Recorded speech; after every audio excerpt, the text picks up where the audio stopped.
afternoon, councillors, those here in attendance and anybody who might be streaming in at home now or a little later on. Today, we're meeting here on the unceded lands of the Palawa people, the original and ongoing owners and caretakers of this unceded land of Lutruwita. I open today's meeting at 1 p.m. Please be seated.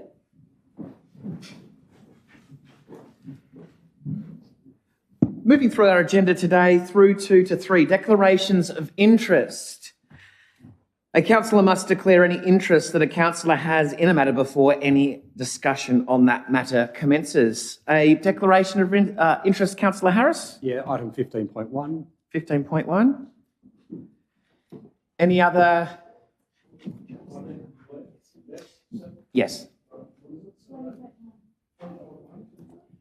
20.1. Councillor Pentridge at 20.1. Any further declarations? Okay. Moving forward to the confirmation of minutes. The recommendation is that the minutes of the ordinary meeting of the City of Launceston Council held on the 11th of July be confirmed as a true and correct record. Somebody to move?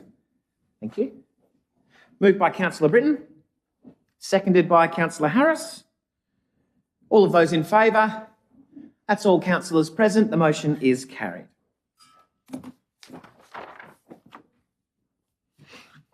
At agenda item number 5, 5.1 is council workshop reports. We have the recommendation is that council notes the council workshops conducted and attended since the last council meeting for the purposes described: Design Centre briefing, visit Northern Tasmania, update around the redevelopment of 118 to 122 and 124 Brisbane Street, Princess Theatre project update and development application review, as well as the infrastructure for people experiencing homelessness. Somebody to move? Councillor Gibson. Seconded by Councillor Walker. Councillor Gibson. Thanks so much. Obviously, an action-packed workshop schedule with a number of important projects discussed. For information, for our knowledge, our pre-consideration, and indeed in some instances with regard to Visit Northern Tasmania, a contractual obligation with regard to the funding that they receive from our organisation in order to undertake business. Specifically though, the Princess Theatre project update and development application preview, really exciting project. We see that making great traction, and importantly there's an agenda item with regard to the conservation management plan to be considered as part of today's agenda. Just wanted to say that such a great amount of work has been happening in that space, and we thank Theatre North because the dealing with hirers and the need to plan well ahead of schedule to ensure that our calendar of events is not unnecessarily interrupted has been really important. I think the work undertaken thus far with regard to this transformational project has been outstanding, and we look forward to it coming to fruition. Great, thank you, Councillor Gibson. Councillor Walker as the seconder. Anything on the workshops? Thank you, Chair. Yes, I do wish to speak to at least one item there on the workshops, the infrastructure for people experiencing homelessness. Council has had a discussion about the options for infrastructure to support people who do not have a roof over their head. I will encourage Council to continue having those discussions. None of these solutions are easy. If it was easy, perhaps we would have already done it or it wouldn't need to be done. But the point is that we must continue to focus our energies when it is the case that the council is bound to look after the welfare of the community as part of its duty, that we continue to explore and indeed eventually make plans towards a significant material contribution towards an ongoing problem that's not going to get better. It's not going to be something that we can put aside. So I encourage councillors in all their efforts to continue focusing upon that. Thank you. Thank you, Councillor Walker. Further commentary from Professor Councillor Raze. Thank you very much. I also would like to add to Councillor Walker how I feel really encouraged about the council engagement in looking at options to help and support people who are experiencing homelessness. The council has made great strides over the last 2 years in being more active in helping people, and recently they have also developed strategies how to address the problem, but more importantly in the recent workshop how they should be looking at other options, and feel really encouraged, like gradually and slowly we will do a great deal in helping people experience homelessness. Thank you, Professor. Any further comments from the table around workshops? Councillor Gibson to close. Thanks. Obviously, the strategic nature of workshops, but also the flexibility for them to be able to deal with ideas and thought bubbles as they arise is really important. That was certainly the case with the last workshop. We note that last November we approved the meeting schedule for these workshops for council meetings. It's really important opportunity for councillors to receive information and necessary. And as you can see from the schedule, been very, very full and packed in the last 2 weeks. Thank you, Councillor Gibson. Putting it to the vote then, all of those in favour? That is all councillors present, noting that Councillor Dawkins is an apology. The motion is carried. Moving to community reports. At agenda item number 7, we have a community report today from Launceston Central. If I may invite to the microphone, Amanda McAvoy. Hello, everyone. I don't need to introduce myself except to Mr. Johnson. Welcome to Launceston. Come here today just to give you a bit of an update on the lounge project that we're doing. Awesome. It's been the most incredible project that I have ever been involved in. And as you know, I get pretty enthusiastic about most of the stuff that we do in the city. But I felt like today was really important. We've ended up stretching into these areas that we didn't expect to stretch into for community. So I really wanted to pass that on. It's been a really exciting project because we've had so many people engage with it through their own lens. So if I let you know that we've had over $50,000 worth of in-kind sponsorship from small business. You might have seen recently we went out for a call to see if we can extend for 4 weeks, and I'm delighted to say we've had 2 community organisations and Bridget Archer MP come forward to sponsor 3 additional weeks, and I've managed to sweet talk the landlord into giving us a week as well. So yeah, very happy on all fronts there. So we will be running up to the end of August, and then we've got a very secure plan. We've looked at it and priced it all up. We'll be applying for community grants to run it as a winter activation in an empty shop every winter, and that's something that we can be really proud of. And I've also been asked to go and talk about it at the Main Street Australia conference next week. So I'm running a plenary with questions and answers about the model so that hopefully other communities can benefit from the experience that we've had and the great things that it's done. Now, you get to hear of me all the time, so I'm just sharing my 3 minutes with our wonderful person who works at Launceston Central sometimes, Niamh Halley. Niamh has been working in manning the lounge for us, and she's just going to tell you a few stories of the community so that you can actually get a feel for what's been happening in there. Thank you. Awesome.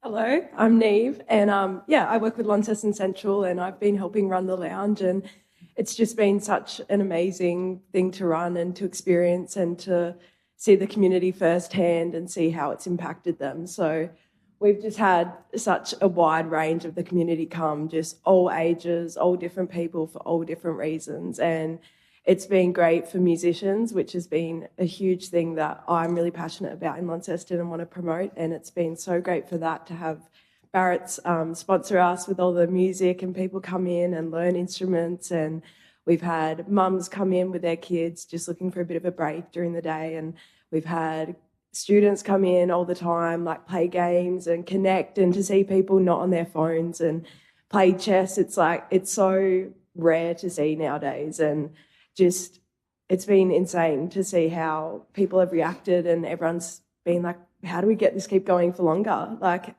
how do we get it in Launceston forever? And that's why we're really excited to have it as a winter initiative and see what else it can bring to Lonnie. And yeah, it's been amazing. So thank you.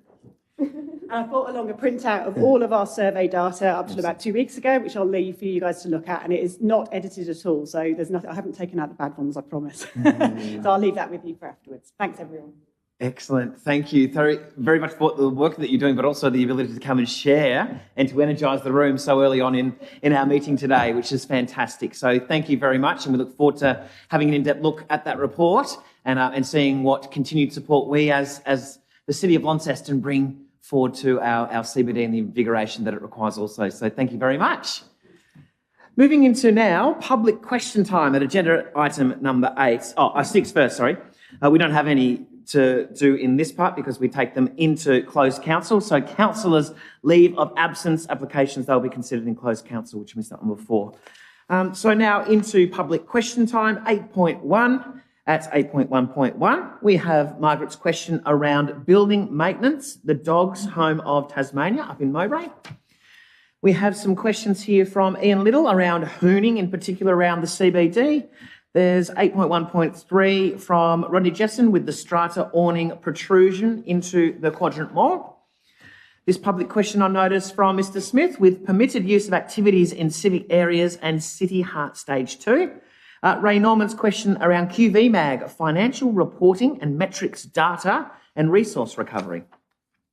And then also a question from Mr Smith with graffiti removal, clock in the Brisbane Street Mall and the thylacine statues. Moving into now public questions without notice at 8.2, noting that the regulations are displayed and available upon entry. You may ask a total of 3 questions each.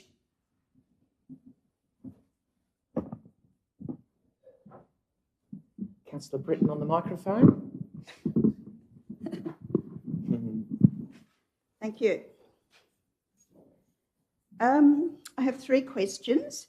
The first one, the first 2 actually. Rosalind, even though we know just your name and suburb. Oh, sorry. Even though you're familiar to us. Rosalind Ives, West Launceston. Okay. Today's meeting agenda contains 2 items for which I have questions I'd appreciate Council's response to. The first one, retaining our industrial and cultural heritage. Item 11.1, DA 0166/23024, with proposed changes in use, partial demolition and alterations to 3537 Watchorn Street, a former television studio, without heritage listing, yet considered of unique value and importance to Tasmania's cultural history. What responsibility on behalf of the community who Council represents and outside their role as a planning authority do Council believe they should take in ensuring safe and long-term preservation of technical and historic items within such buildings? Respecting there are no restrictions under the planning scheme, and similar questions were raised about the recently approved for demolition of James Nelson's building facade, when does Council believe they should take a leadership role in ensuring items related to Launceston's industrial and cultural history be retained? Thank you. Second item, Tamar Valley Peace Festival question. Thanks to Councillor Danny Gibson for his notice of motion today at 15.1 for Coal Council to fund into 2024 the now celebrated Tamar Valley Peace Festival. I have been involved at different times with this important building of community resilience. In today's world, with both global and domestic aggressions present in so many lives, it is more significant than it has ever been to address the pursuit of peace. Launceston Council was an initial sponsor of this unique Tasmanian happening, which has been drawing threads together in the community since 2015, under the important banner of universal human rights and resolving conflict. What were the criteria that rated this event not able to meet the score for sponsorship in 2024? And my third question is the one in my heart, celebrating Launceston's unique built heritage. Last council meeting, it was the lauding of our built heritage by councillors that resonated. Jess Horton, Council's Heritage Officer, presented the recent recommended new listings and delistings for the local heritage register. Last Sunday, the See You on the Road virtual tour presentation by Wendy Roberts and Catherine Pearce for the Launceston Historical Society was a rich and powerful reveal of just a small number of our heritage treasures. It is recognised that Launceston has the most intact and extensive collection of heritage buildings nationally. International travellers also gasp with astonishment at the extensiveness, often commenting on the unexpected historical architectural delights not seen elsewhere. How can the Launceston community better value and celebrate what they may walk past, but not consciously appreciate how special these architectural treasures are and the significance of intact streetscapes and differing architectural styles? Would Council consider establishing a public annual celebration of heritage through scheduling a calendar event? Initially, maybe a day event alongside Junction Art Festival could be used for a trial. Architectural students, historical society leaders, QV mag staff could be guides or operate as leaders and interpreters. Would it be plausible to have a celebration of churches one year, halls, theatres and public facilities and institutions the next, commercial beginnings and maritime and transport in the following year? An open door style event over a weekend or one particular date annually scheduled as Launceston's heritage celebration. As one national political leader once used as a catch cry, it's time. Thank you, Jocelyn. As two of those items are live on the agenda, we will hear some more discussion about those once we get through, but your commentary has been noted by councillors and very well might infuse some questions that are asked. In regards to the third question, they're celebrating Launceston's unique built heritage. We'll take that one on notice so that we can really delve into what that looks like. But just to put a little personal reflection, all of these sorts of conversations that you have just started even in our own minds when it comes to events and sponsorship that are coming forward can always be looked into and conversed over. So if I just take that on notice, we'll do a little bit more deep diving into that and I look forward to the further comments around the top two items that you addressed there also. Thank you. Further questions without notice? Mr. Mayor, thank you. Thanks, Mr. Smith. Robin Smith on behalf of Coffee Republic of Business in Brisbane Street Mall. Thank you. The question on today's agenda item by a member of the public, 8.1.2, it's your answer to that, Mr. Mayor, I'd like to ask a question on, please, which is, this is a question about, you called it hooning, or they called it hooning, it's also known as blockies. Mm-hmm. The response from council is antisocial behaviour, as outlined in the question, is a policing matter and should be referred to Tasmania Police.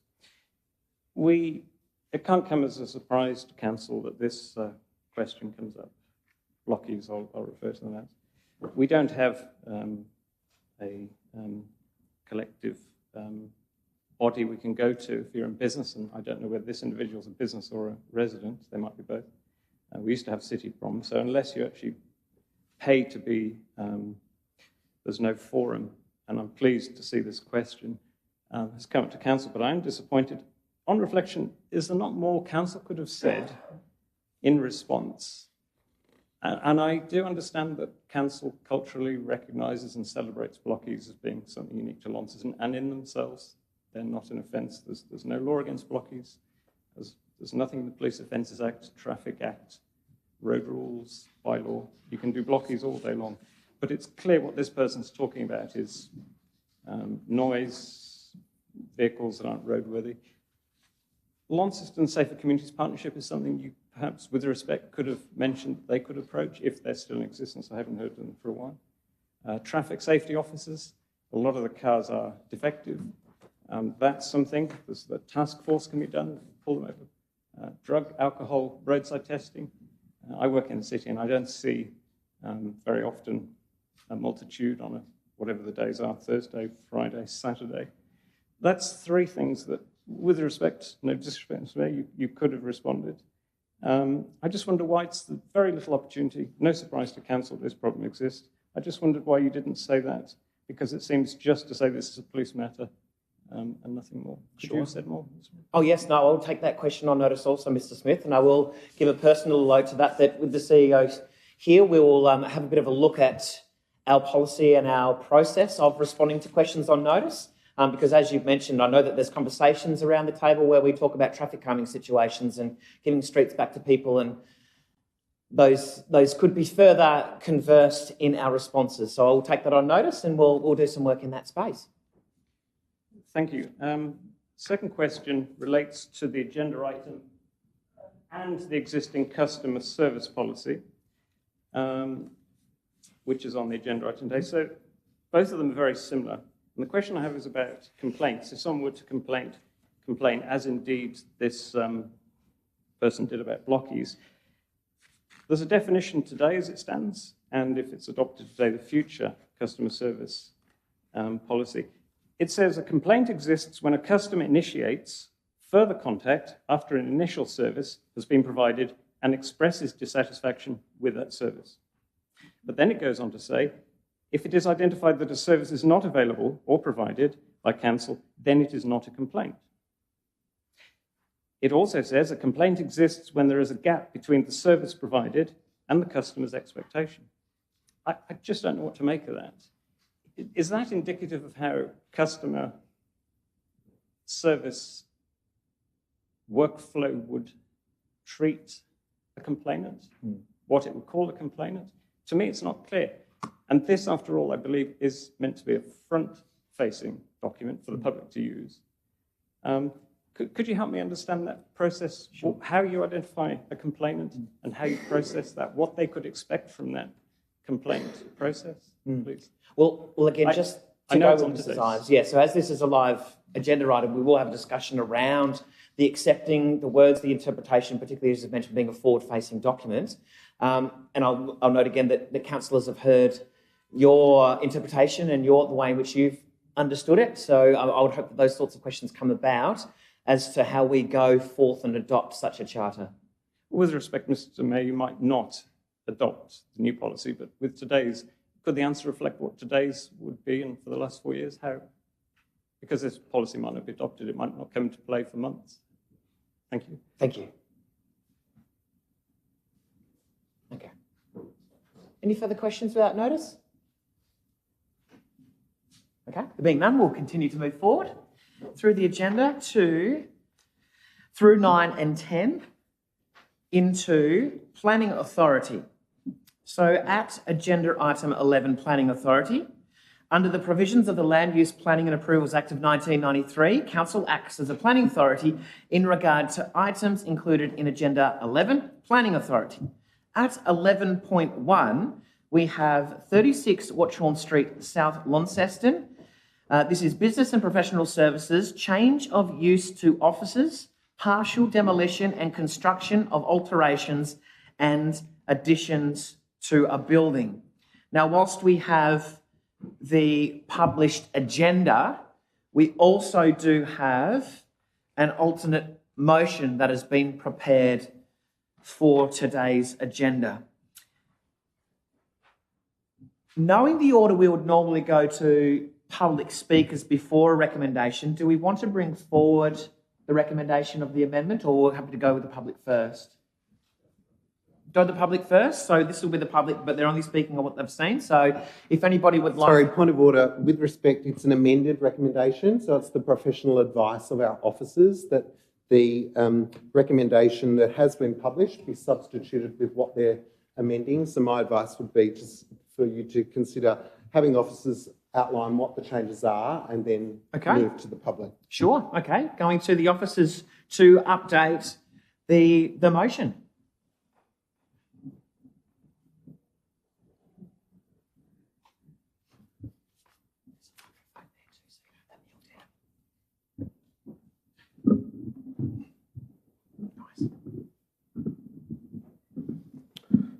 The intent of the amended motion or the amended recommendation is to put into effect discussions that were held this week with the Tasmanian Heritage Council on the back of their letter that they wrote to us around the potential listing. And in discussions with the Heritage Council, the view expressed to myself by the chair was that the intent of writing that letter to the council was not to see council refuse the application, but to ensure that the content, the social history was identified in the decision making, and in trying to understand what that meant practically. I think the intent in the end was that their view was that interpretation of the site in an ongoing sense would be the appropriate way forward. And so taking those views into account, we've taken the opportunity to craft an additional condition which requires the applicant to provide some interpretation of the site. And Heritage Tasmania were very keen to assist the applicant to develop that using their research in order to make that as successful as it could be. So that's the origins of the amended representation. I know the applicant is in the room today, and I presume they will speak to that when they get the opportunity. Great, thank you. Thank you for that update. So we will move forward to public expressions. So would you like to go first, Mr. Claiborne, or... Yes, cool. Thank you, Heath Clayton, Launceston. I'm the architect for Watchorn Street redevelopment. So firstly, I just wanted to say that when we submitted the application, there was no heritage listing in any form. The draft listing arrived after we'd submitted our heritage. The building owners respect the existing building, and one of the key things that we've had is to acknowledge the existing facade in particular. Unfortunately, the existing facade is very original.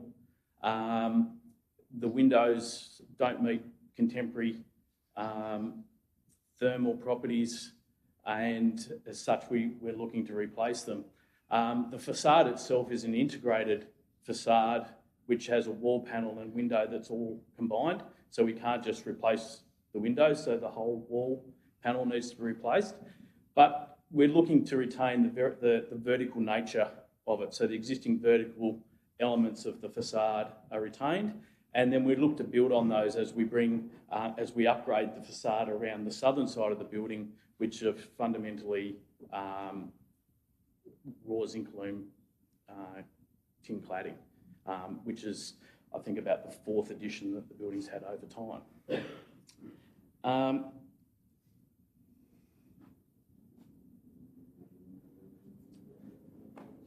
One of the items that was raised during the planning applications around the heritage nature of it, and it was an oversight from us at the time, was around the sculpture at the front of the site. With the significance of that was unclear, but now that has been brought to light. The owners are looking to retain that sculpture at the front. We'll look to retain that, so there's no concerns from their perspective about it needing to be removed. I think one thing that when the building was sold by Southern Cross, their intention was to leave the site. They were going elsewhere. They had removed the majority of their old historical items from the site, and they've been transferred to I'm going to get this wrong, but the Sound and Film Archives in Melbourne. So all the current historical items have already been removed from the site. There's a couple of They've spoken with both the museums in Hobart and Launceston around any other items that they would like to retain, but there was little interest in what's left. There's a couple of film archives that they want, but Southern Cross want to retain them for their own uses. So the owners have worked pretty hard now, and they have actually now secured Southern Cross to be one of the tenants that will be retained. It is on the proviso that we bring the building up to current standards. The roof leaks, it's full of asbestos, it's thermally inadequate, and the comfort level is just not suitable in this day and age. So Whilst this process, the planning process has been going on, without getting ahead of ourselves, we've been thinking about how we can keep Southern Cross operational whilst the works are going on and looking to stage it. So in relation to the clause that's been added to the proposed planning permit, speaking to the owners, they have no concerns with that. At this stage, we're focusing on what we call a base build, which is the base build. There's always been discussions about getting some of the heritage items from Southern Cross and putting on display. Heritage Tasmania have reached out and offered their assistance, so we'll be taking that up and very much working with them to come up with the interpretation. What that looks like, I have no idea. We'll see how that unfolds in discussions with Heritage Tas. So, great. Thank you. Thanks, Heath. Thank you. Any further speakers to the agenda item? Okay, we'll move forward to that recommendation then. So the updated recommendation is that a permit be granted for business and professional services change of use to offices, partial demolition and construction of alterations and additions to a building at 36 Watchorn Street with the shared access over 35 to 37, subject to those updated conditions, which we can see. Somebody to move. Deputy Mayor. Seconded by Councillor Harris. Deputy Mayor. Thank you, Mayor, and thank you for the conversations from Mr Clayton. That's very valuable, I think, in the decision that we're making today. Largely, the interest of the site is the fact that it was a television station. It was built in 1962 by the Ralph family, I think, originally, and housed TNT9 and subsequently Southern Cross. The building itself, I don't think is an iconic building. Fibro cement in lots of places, aluminium siding in other places, leaking roofs and so forth. But there's the history of the site, and I think that the site interpretation clause that's been added today now enables the history of that site to be captured. And I'm pleased that the owners of the property are comfortable to acquiesce to that and go forward with it. I think the other issue, which is only a note, but the protection of the sculptured mural by Stephen Walker is also under protection. Again, that's not enforceable, but I understand that the owners are comfortable to deal with that as well. I saw some representations who talked about it'd be lovely for this and it'd be lovely for that. The reality of it is I don't think they've probably approached the owners, maybe haven't approached the owners to use it for whatever it was. Nice to haves are all very well, but there's a commercial activity associated with owning a property and being able to do what it needs to do. I think the site needs redevelopment, and I think the explanations given by the architect about the structural nature of the building suggest you can't do a little bit of it, you've got to do it all because they all stick together, the bits and pieces. So I think that what they're endeavouring to do, which is maintaining Southern Cross, and I think that's a fantastic outcome for us as well as a city, and it's great that the owners have been able to convince Southern Cross to remain there into the future, and I think that's a really great plus about what they're doing. But they did notice that they do need to bring the property into proper repair to enable it to be a functional property for themselves. So I think that all of the things that are being planned by the new owners should be lauded to actually make the building more useful for the current day environment that we live in. And with those couple of amendments, being the site interpretation and noting that the mural will be protected, I'm going to support this today. Thanks, Deputy Mayor. Councillor Harris is the seconder. Question. Just a question regarding the stairs at the front of the building, which to me have always been an iconic part of it. They seem to just float and perhaps a very distinctive part of that architecture. Is there plans with the introduction of the access walkway to change those stairs or not?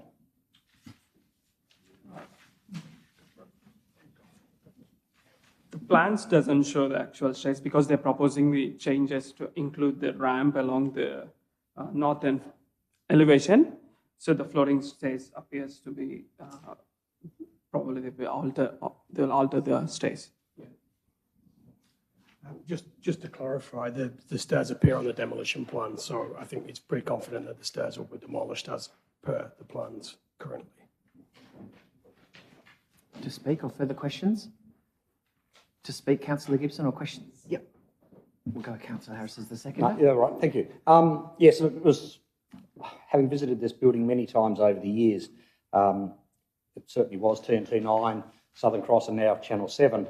And it is a building that has been beamed into everyone's lounge room in northern Tasmania, but none would recognise the building from the inside simply because of the sets that are existing within it.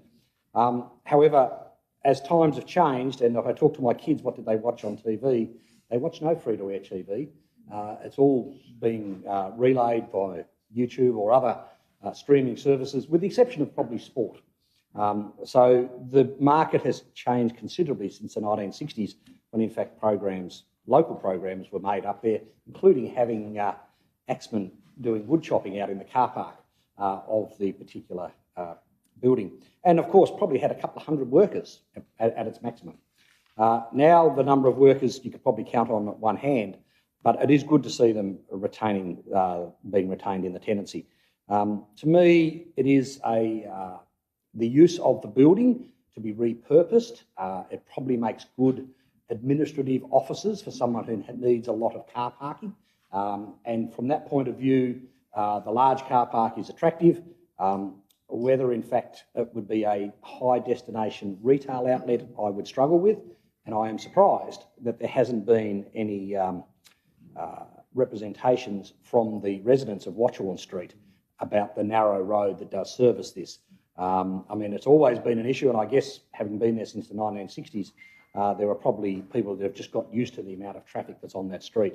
But certainly it is a narrow street. However, it's proven over the years that it can handle the volume. And so, like Councillor Mackenzie has said, with a little bit of reservation that perhaps the floating steps are going to go, it's good to see that the artwork will be retained and there will be some acknowledgement of its history for those who visit the site. I'm happy to support it today. Thank you. Thanks, Councillor Harris. Councillor Gibson. Thanks so much, and certainly appreciate some of the far-reaching conversations. I think the exciting thing for me is that it's a continuation of living heritage, because it will still remain a television studio and will still continue to do what it is that it started out doing in 1962. And I think Councillor Harris still is Tasmania's #1 watched program, which is exciting. That aside, what I think is important to note is, in its simplest form, you've got a couple of terrapins that are stitched together with some stairs. And whilst in 1962 they certainly achieved what it was that they were set out to do, essentially it is a shed. The magic that occurred was the making of TV inside the shed. The wonder of it and the living component of heritage is that it will still continue to do what it set out to do in 1962, with some technological advancements and some refurbs even similar to the studio upgrades that have occurred. Importantly for me, and we've heard from the developer, heard from the architect, that it is going to be refurbished, there's going to be a new lease of life put into it, and importantly, that the conversations that we've had in the last 7 days with Heritage Tasmania, first of all suggest, as did the application, that all of the props or the sets or the components that are the nostalgia have already been donated to the Film and Sound Archives, which is really important. I think there's a props sign that I saw as we went round the back that still needs to be salvaged before the bulldozer comes in. But importantly, now with this additional clause at point 16, together with the note that we've heard from the architect is going to be undertaken, a commitment undertaken by the developer, the romanticism of what has been since 1962 will be incorporated into the new future, and importantly, the commitment from 7 Tasmania to continue making live television at that site, as has been the case since 1962, will continue. That is an incredible outcome for a city that celebrates its heritage and should be supported today. Thanks, Councillor Gibson. Councillor Pentridge. I think I'm lost, to be honest. I don't agree with any of this. I think, firstly, that the owners of the building need to be commended. I personally like to apologise to them that we put them through all this. What we've got there is a 65-year-old building.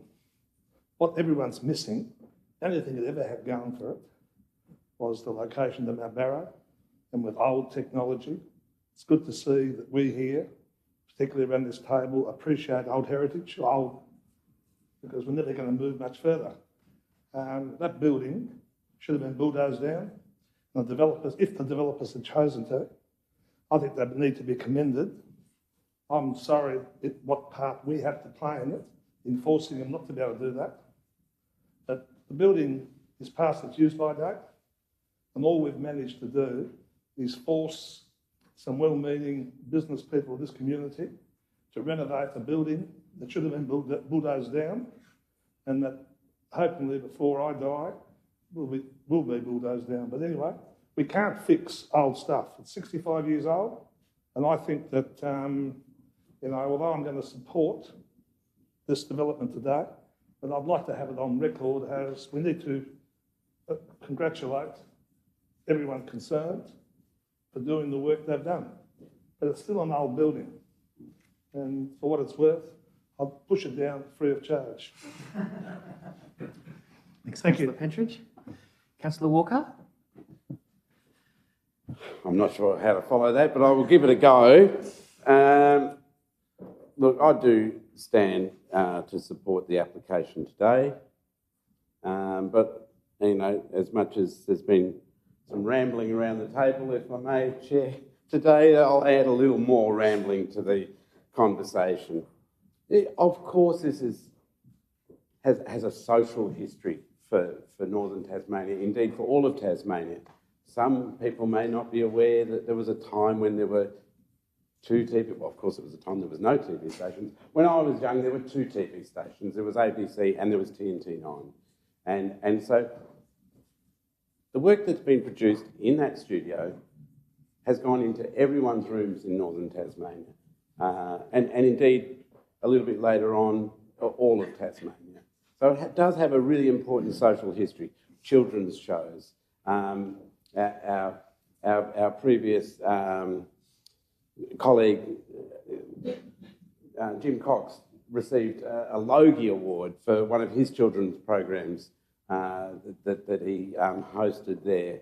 Half of the state cabinet started their careers there, I think. So, of course, there's a huge history there, and we all acknowledge that. But I do agree with previous speaker, Councillor Pentridge, through you, Chair, that the building doesn't have many redeeming features. The few things are, yes, that floating staircase, which unfortunately it would appear it's not acknowledged, listed, and may well disappear. But I would encourage, and I'm glad that the architect for the developer is here, because I would love to see some changes that would incorporate that little tiny bit of modernism into their design, rather than a more regular staircase. But it might be modern practice that staircase doesn't really fit modern practices. Of course, the sculpture, of which has been duly noted by our planners, needs to be acknowledged, hopefully kept in its position, if not put in a prominent position elsewhere. And thirdly, the studio itself. And I've not been privy to going into that studio like some people have. I've only been to the building once in 35 years to pick up a prize, which was like an LP. And I can't remember who it was. If I knew who it was, I'd tell you. But it was about 1983 or something like that from 70X. But there is a valuable piece of building there, and that is the studio. And if it's built like anything like other TV studios, it'll have a floating floor. It'll have walls that are separated to create acoustic separation from the outside world. It's got a stage access, a dock, stage dock, I should say, to allow sort of access and things like that. So I'll use this opportunity to encourage the developer and their architect to just think about that building and whether it could be repurposed. And I'm sure they have thought about that. To think about those stairs, because that is the redeeming feature of that building, is that entrance, I think. As is previously noted, the demountable style of the side wings, there's not much to redeem there. Even though they are using that as a template for what they plan to do. So, in essence, the building will retain much of that. I hear the arguments regarding especially its social heritage. And I acknowledge also that planners have made efforts for that to be acknowledged, again, through an amendment here, to find some way of marking that and documenting the use of the building. But I think better than that would be if there was a way to incorporate what is something that would cost a lot of money to replace, a TV studio, in their renovations. But that can only happen if there is a desire from the community to use that. Otherwise, it's worthless to the developer. And that's the bottom line, really. Perhaps if we'd known about this when Southern Cross sold the building, there might have been time for a process to happen whereby an alternate use could have been found. But we're well beyond that now, and I do stand to support the application today, making those impassioned pleas that I have, I do acknowledge that developers need to be able to find a future for their building that is profitable, that makes sense. So, thank you, Chair. Thanks, Councillor Walker. Councillor Professor Razai. Thank you very much. We all agree that this building has historical and heritage value. And we hear from Tasmania Heritage Council how it's important to put a condition to address that point. And we hear from the developer how they are quite happy to incorporate some of the values of the building, such as the facade outside. But I also noticed that many of the historical items and memorabilia have already been removed to other museums. And how are we going to recognize the heritage and historical value of this place? It's not just about the facade, is it facade or the stairs, for example. Those items which have been there since the 60s would have been so valuable if we were managed to maintain it for historical value of people to remind them what that building was about.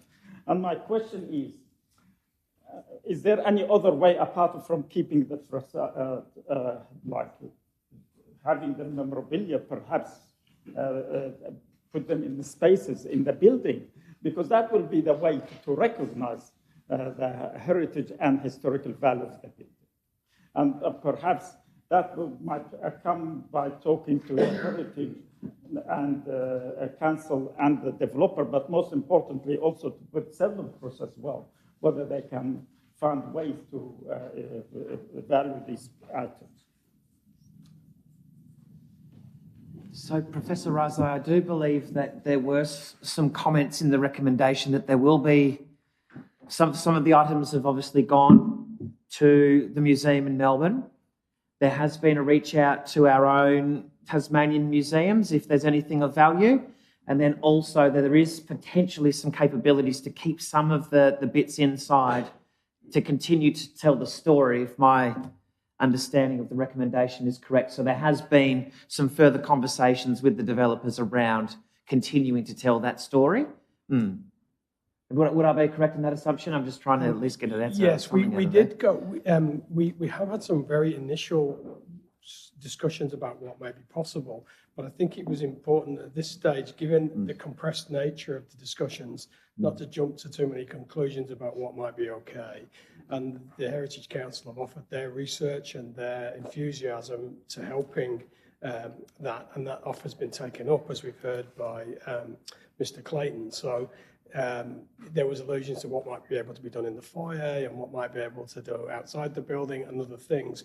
But I think interpretations are skill, and we should let the best practice emerge over as that process emerges, rather than trying to determine it today without too much thought. So That was our recommendation. Thank you.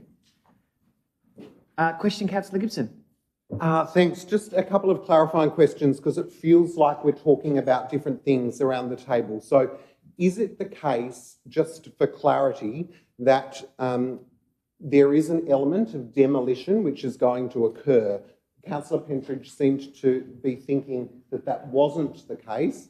My reading of the agenda item and specifically of the contact we've had from Heritage Tasmania infers that the demolition will still proceed and the only change is that there will be some interpretive signage commitment to be undertaken with regard to that. That's correct. The plans clearly show that a significant internal and external demolition to the building.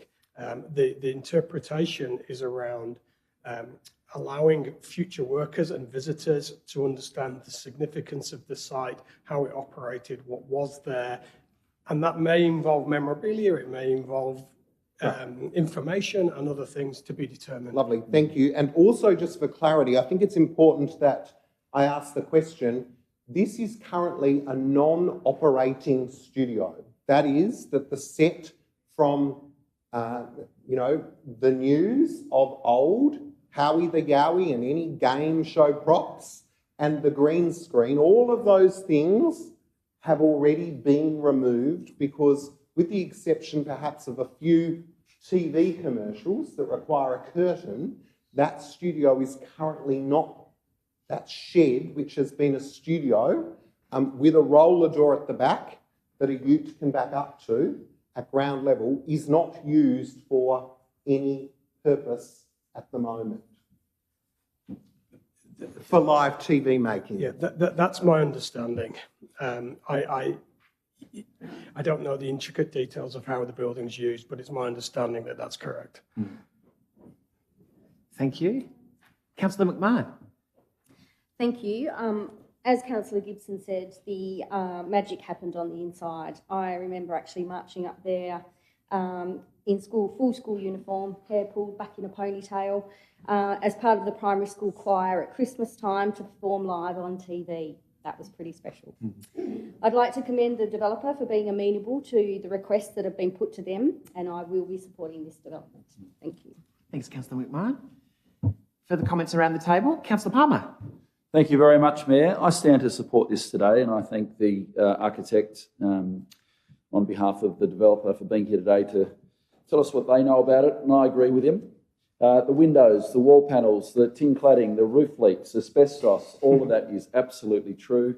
It would be wonderful in a perfect world if the tin shed as we know it could remain in place. It does have so much historical value.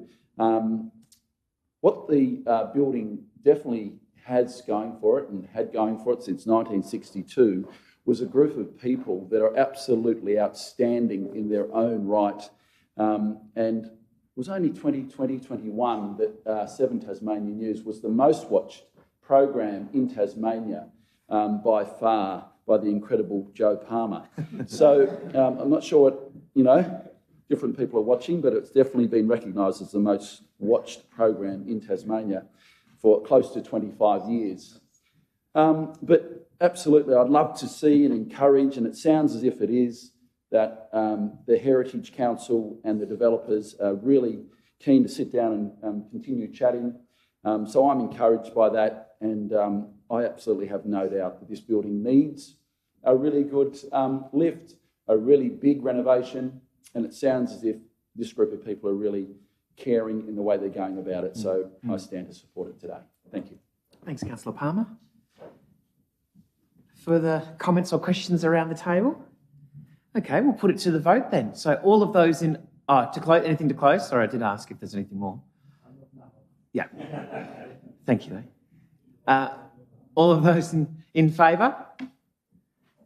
That is all councillors present. The motion is carried. At agenda item number 12, you can see that the announcements by the Mayor are published there. So moving forward to agenda item 13, which is councillors' reports. Councillor Harris. Thank you, Mayor. Yes, like yourself, I attended the Launceston Chamber of Commerce in a vision for inner city living on Tuesday, along with a good crowd of Launceston's business proprietors and others, to have a look at what the S Group had done in the old insurance office in 73 to 75 St John Street, where they had created an office for themselves on the ground floor as S Group, and then created a number of levels above it with 11 one-bedroom, 50 square metre apartments, and invited those who attended the opportunity to see what 50 square metre living actually looked like.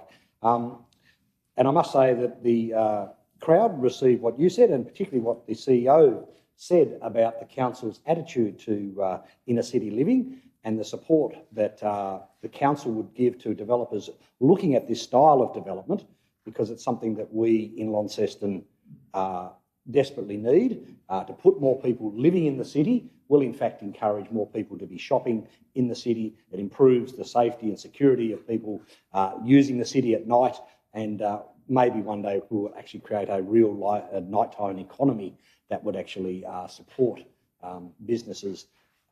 However, this is a great start, but it is but a start, and it is something that I would love to see much more of, and would encourage any budding developers or otherwise out there who want to see how that particular development has been done to contact the S Group and Sam there. But I think it was just a great night, and I really enjoyed what the Chamber of Commerce put on. A little bit of negative feedback was that 10 years ago the Chamber of Commerce had looked at developing office or accommodation above in the Quadrant Mall in what was the old 7LA studios, but unfortunately that's never come to anything, and it's perhaps a pity that after 10 years this is perhaps one of the few developments that we've managed to get off. I know there has been a number of redevelopments of individual shops, but this was one of 11 apartments, and I would certainly like to see much more of that type of development in the city, as I'm sure many shop owners would as well. Thank you. Thanks, Councillor Harris. Deputy Mayor, then Councillor McMahon. Just standing to make a correction, I hope you weren't at the GWS game on the 13th. I was at the Fremantle game at the same place. And I was one of 7 out of 8 that the Mighty Hawks have gone on to win.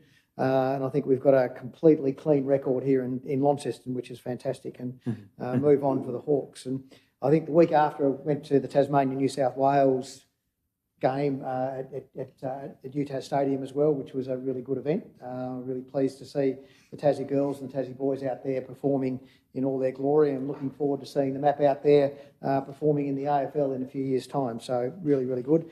And yesterday, just the citizenship ceremony that I attended, I think Councillor Kai was there as well as the Mayor, was just fantastic. It's fantastic. The number of people from the myriad of countries that join us in citizenship ceremonies is just amazing. And just look so much forward to what they're going to contribute to our community, which many of them already have been because they've lived here for a number of years. Thank you, Deputy Mayor. Councillor McMahon and Councillor Kai. Thank you. Along with Councillor Kai and the Mayor, I attended the New Horizons Tasmania 2024 Champions graduation.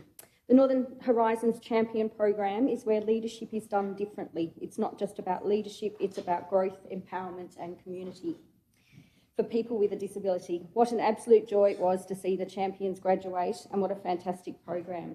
I'd like to congratulate Belinda Kitto and her team for the amazing work they do in this space, and what a crucial organisation this is in our community. The program was funded by the federal government, but the funding is currently not ongoing. I implore our local federal representatives Bridget Archer and Tammy Tyrrell to push and fight hard to regain funding so that this statewide program can continue. Thank you. Thank you, Councillor McMahon. Councillor Kai. Thank you. As Councillor McMahon said, on July the 14th, I attended the New Horizons Tasmania's 2024 Champions with the Mayor as well. And I'll move on. So on Sunday the 21st of July, I attended the Launceston Historical Society's Boot Up for a Bit of History, my bad. A virtual walking tour of Launceston's CBD with See You on the Road, presented by Catherine Pearce and Wendy Roberts, where stories and histories of the places were told in such fascinating ways. It was a significant way to see and learn the wonderful heritage architecture of Launceston, the third oldest city in Australia, or as Councillor Pantich would say, the oldest in Australia. The phone app See You on the Road is a self-guided walking tour of Launceston's history and architecture, a wonderful way for both tourists and locals to experience the city. Highly recommended that everyone to take a walk and hear these fascinating tales of Launceston's life and living. Yesterday's City of Launceston citizenship ceremony held at the Tramshed Function Centre. Deputy Mayor Mackenzie and I joined the Mayor Garwood in welcoming 81 citizenship conferees.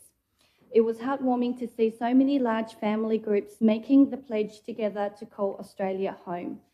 The morning was very special and memorable, with excitement from not just the adults but also the children as well. And seeing the smiles and sparks in all the children's eyes as the Mayor gives them a fist bump was the highlight of my morning. Thank you.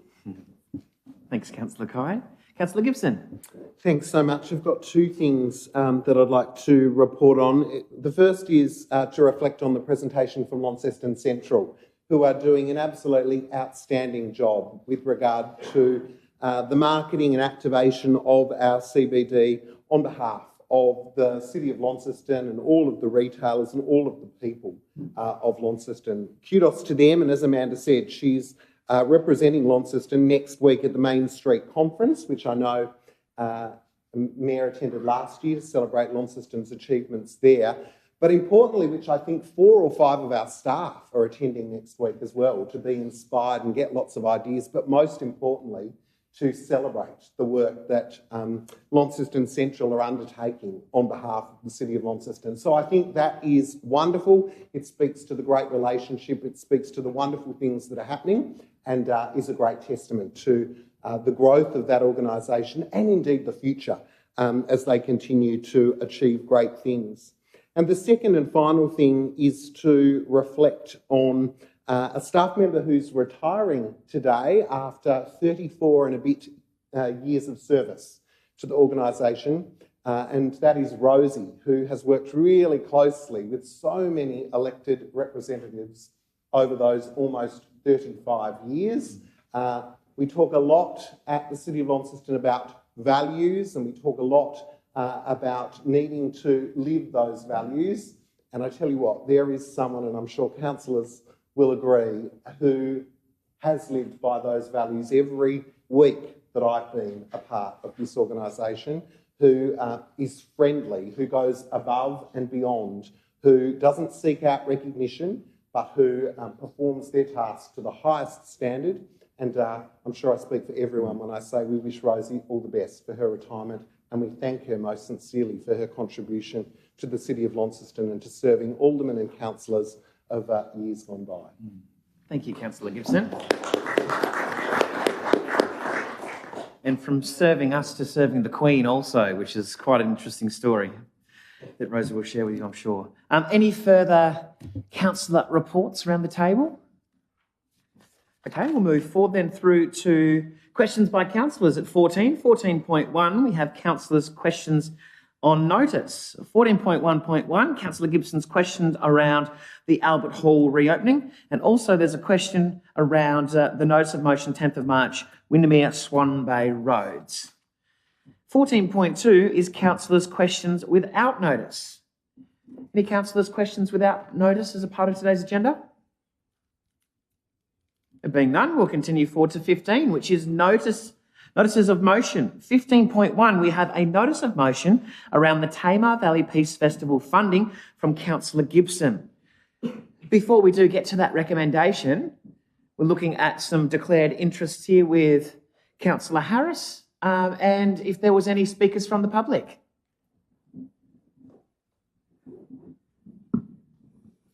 Good afternoon, Donna Bain, Youngtown. I am the Chair of the Tamar Community Peace Trust. I speak in favour of Councillor Gibson's motion for funding to support the 2024 Tamar Valley Peace Festival. Peace is not just the absence of conflict. It takes concerted effort to resolve conflict without violence and pursue peace in our daily lives. This is the mission of the Tamar Valley Peace Festival. During September 2024, the communities of Launceston will gather together under the banner of the Peace Festival and the theme of Peace, It Starts With Me. They will enjoy food and fellowship. They will sing, dance and admire artwork. They will be inspired by speakers, young and old. They will participate in health and wellbeing activities at the newly opened St Luke's Wellness Hub. And they will reconnect with old friends, make new friends and new connections. By the end of the Peace Festival, over 5,000 people, through 1,000 acts of kindness, will have learned more about their capacity for being at peace and peaceful. And in doing so, they will have made an important contribution to building a more capable and resilient community founded on the values of respect, inclusion and friendship.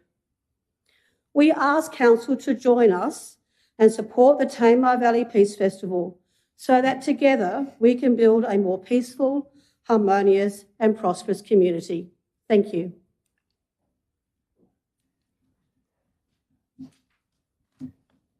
Any further speakers to the agenda item? Okay, we'll move forward to the recommendation. So the recommendation is that Council supports the Tamar Community Peace Trust 2024 Tamar Valley Peace Festival by way of $10,000 from Council funds. Somebody to move. Councillor Gibson. A seconder, Councillor Pentridge. Councillor Gibson. Thanks so much, and thank you to Donna and the other trustees for the work that they undertake in our community. Hopefully you've had a chance to read the notice of motion and perhaps have a quick flick through the supporting 46 pages of articles and celebrations from the 2023 festival that speak to an event that is an umbrella, if you like. It's an umbrella that allows for a multitude of small-scale activations, of public talks, of installations, of gatherings to occur, as we've heard, to improve and to facilitate conversations around peace and what it means for us as individuals and as a community. In 2015, I remember receiving a telephone call from a lady who I didn't know at the time, Mrs. Jean Hearn, beckoning me to visit her in her house. And I know that that was the same for many people around the city. And here was a lady who had served her community, who had worked so hard during her life, who was in her 90s, who wanted to do something that would forever ensure that the story of Launceston being a peaceful community would be preserved. And thus, through the work of lots of volunteers, including the Mayor of the day at the time, the Tamar Valley Peace Trust was formed, and indeed the first festival occurred. Over the journey, Council has done a multitude of things. In some instances, we've provided land. In other years, we've supported the activation through the provision of horticulturalists to be able to support the creation of the Peace Garden. And on some occasions, we've funded the Trust through funds. And indeed, this is a unique umbrella. It's hard to consider it as a standard event, and it's for that reason that I've put the notice of motion forward, that I've not recommended that we fund the same amount as was unsuccessful through the events funding, and I trust that you will support it today for the multitude of reasons that the Chair has indicated, and in celebration of the long and ongoing connection that this Council has had with an incredible organisation doing great things in parts of our community that otherwise go unserviced, and here is an opportunity to assist and facilitate that. Thank you, Councillor Gibson. Councillor Pentridge is the seconder. Thank you, Mr. Mayor, but I think our Danny's covered all the areas, and I think it's a worthy cause, so anything to promote peace. So I'm totally in support of it. Thanks, Councillor Pentridge. Deputy Mayor. Thanks, Mayor, and thanks, Councillor Gibson, for bringing the motion forward. Just for complete disclosure, I was one of the initial trustees that formed the trust back a number of years ago after having had a similar conversation with Jean Hearn, and certainly the notion of what's there. So I'm very supportive of the principles of the Peace Festival and the Peace Trust.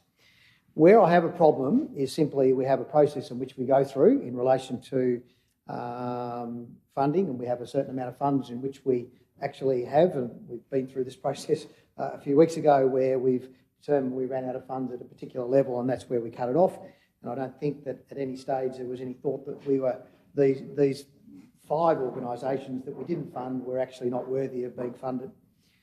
And again, from my perspective, you know, we have a policy, we have a process, we have a scoring procedure, which ends up with where we've got to, and we ended up with the various percentages there. And as you can see, the Tame Valley Peace Festival came in at 66%, and you know, between 60 and 68% of the other ones in that category and band. So my concern is not about funding the Peace Festival, because I'll certainly put my hand up and say yes, I'd love to do that. It's actually the fairness and equity with the other people who have missed out as a result of that.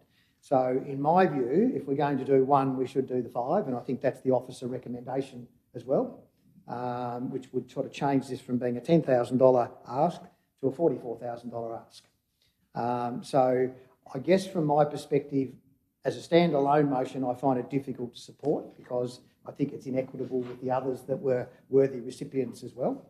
And so therefore, I would love to see the Peace Festival funded, but I wouldn't like to see it funded without the others being funded as well, in a similar proportion, which I've just done a proportion which is 80% of the original funding. So I'd like us just to have a think about that and see whether anybody has the desire to move a motion that we do support all 5 of them, as opposed to one on its own. Thank you, Deputy Mayor. A question, Councillor Walker. Thank you, Chair, and don't look at me if you wish to see that motion through you, Chair, Deputy. Mayor, the question relates to the Council's strategic documents and policies. If perhaps a Council officer could elaborate on the concept of peace and how it relates to the various other policies that we have and the support of that, because I ask the question because I think that this motion is asking us to take this particular celebration out of the general grant submissions and to fund it alone, and therefore it does rely on the support of existing council policies and strategies. So just to reiterate that, unfortunately, we don't have our General Manager here at this particular moment. We have been trying to reach out also to that network that might be able to continue to help facilitate some of those questions, unless there might be a General Manager or a CEO that would like to talk about that alignment. Thank you, Mayor, and thank you, Councillor Walker. I'll do my best to perhaps try and interpret and do it somewhat on the run. My apologies. I don't have the exact definition of which I think you're looking for. I would probably suggest that sticking to the framework and the process is probably what's more relevant and important in this context, and going back to the comments that have been made around the frameworks that have been put in place that were adopted by Council in terms of assessing criteria. That said, of course, the Council does hold its absolute discretion by way of majority in a vote that should it wish to change the outcome, that it most certainly can do it, as per similar discussions that we had at the workshop today. So acknowledging the frameworks that are there, I would probably encourage Council or councillors to think to what it is the intended outcome you want, because with the absolute majority of Council, you can achieve that outcome. Follow-up question or to speak? Yep. Yes, thank you, and I think by you, Chair, Councillor Gibson, for bringing this motion to the table. I would love there to be some policy that does support this. I would love our council to be one that, you know, actively acknowledges its support, encouragement for the concept of peace. Perhaps we could declare ourselves a nuclear-free zone, as some councils have in the past. We could declare our support for, you know, various organisations that do have this as part of their charter to promote peace. But we don't, and we haven't.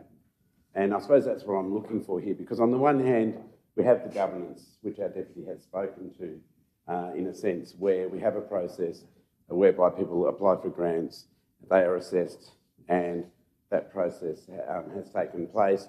And in this case, this particular event did not succeed. And on the other hand, we have our policies within council, and I may be, incorrectly paraphrasing the mover of this motion, but it feels as though they want to move this outside that governed process, and for the council, in essence, to acknowledge that this is a policy of ours, that we would support peace as a concept, and therefore we would support a peace festival as a validation of that concept. And I don't think there's anyone who's going to have an argument with that. It's just that we don't actually have that policy.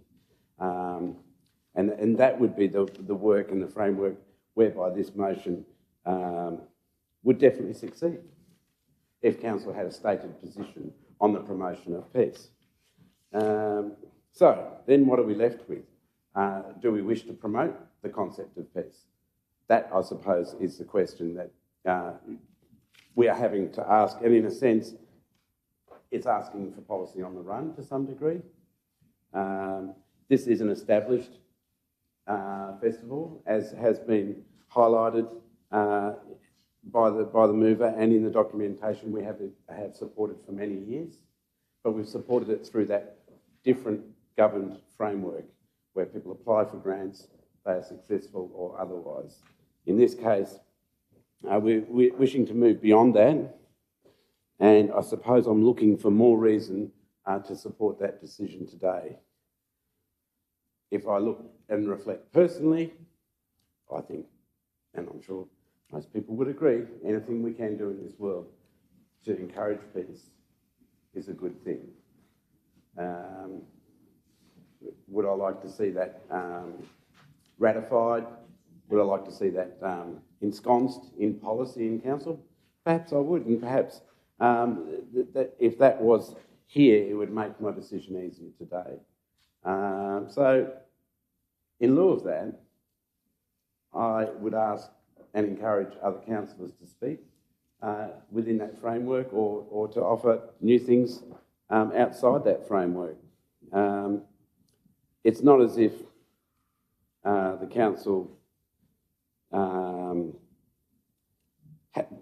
couldn't afford this or anything like that. It's not essentially about the money, it's more about the gesture and about the essence of what the council wish to portray to the community. And I commend the mover of the motion for continuing his wish for the council to portray our care and concern for the concept of peace in our neighbourhood. Thank you, Chair. Councillor Walker. A couple of questions. Councillor Britton. Thank you. I was just wondering, I know a month or so ago we were talking about some funds that weren't going to, I'll just say, the Mona Foma event. Have those funds been allocated? Throwing to our officers for... Sure.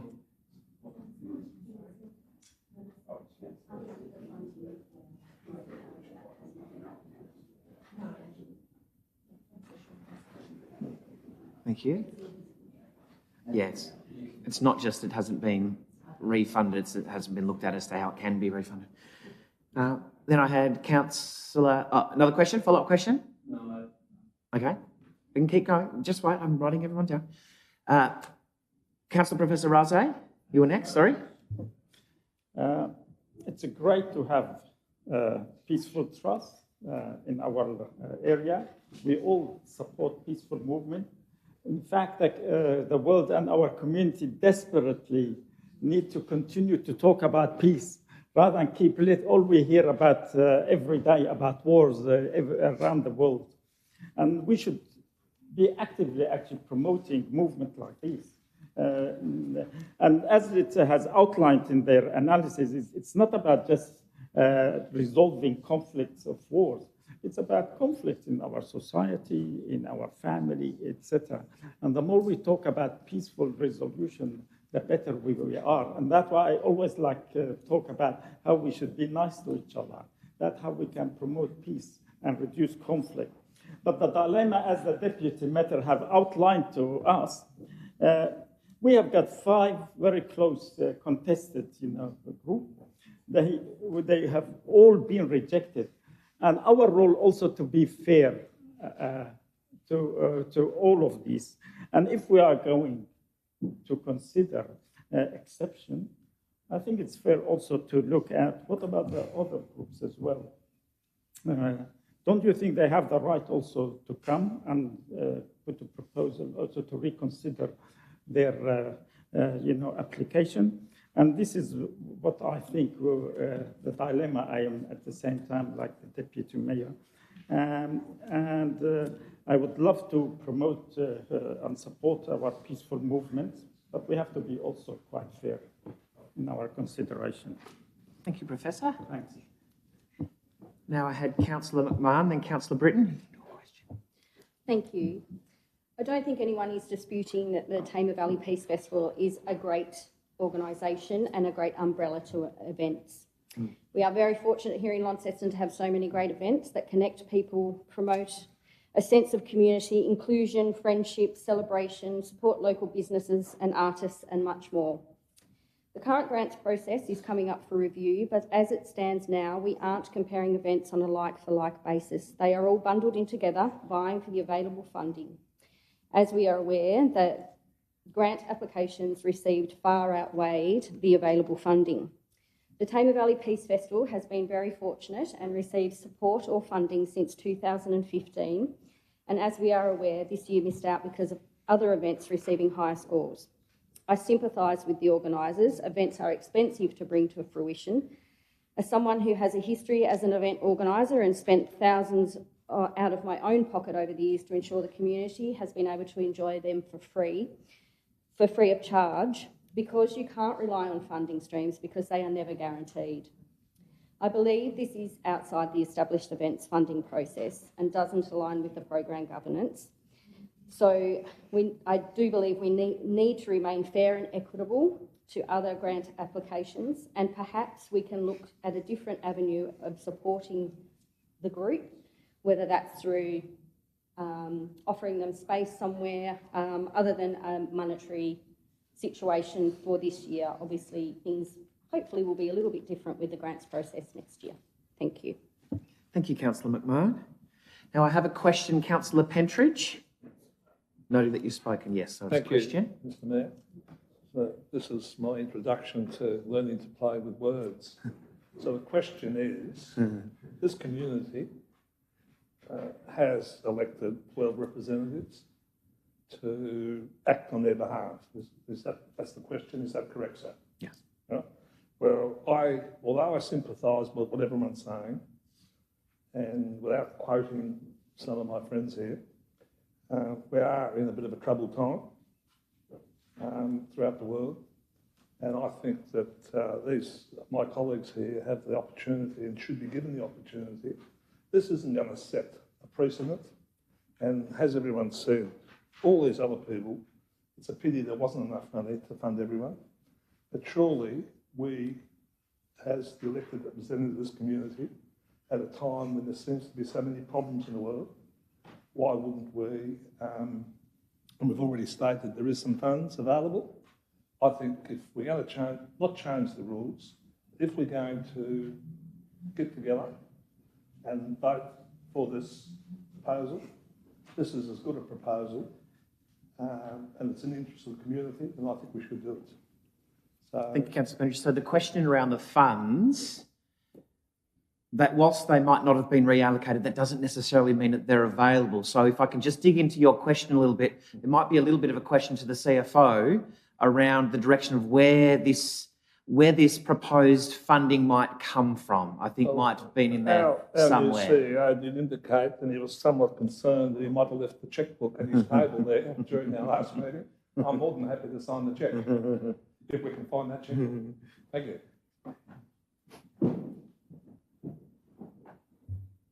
So the process would be, if the motion was successful, or the alternate motion which was spoken about, if this event and the other 4 events that were unsuccessful, if council wished to provide them with funding, what we would do is we will come to a subsequent council meeting with a budget amendment seeking additional funding. So we wouldn't be reallocating from another project, we'll be asking for more funding. Where might that come from? It would be adding to the budget deficit or reducing the budget surplus, so it would be additional funding. We're not reallocating from any other existing project that's currently approved. It's an additional amount of funding that would need to be provided for. Thank you. I think I got to Councillor Britton. Thank you very much. Look, in its current form, I don't think I can support the motion as much as I do want to. It would be unfair for those other events, obviously, and this one didn't even rank at the top. With that said, and I don't mean to flog a dead horse, but there was money in a separate, what's the word, line, for different event line, we'll use line, to the tune of however much. If it, from what I'm getting from around the table is everyone would love to see this event still go ahead. However, you know, due to the processes we have in place, it will come across as unfair. If we're not going to use that money for any signature events, I think it could, and I'm sure we could be clever in how we use it and make something happen to see these events go ahead. I'd nearly rather see these 5 events get off the ground in some way, if we could make that happen, then try to come up with some new event or some other clever way of spending that other money again. And I'm sorry if I'm going down a path that we can't go down, but by itself, I don't think I can support it, but I would, if we did have surplus funds somewhere, that could be brought over into this space, except all 5. That's it. Thank you.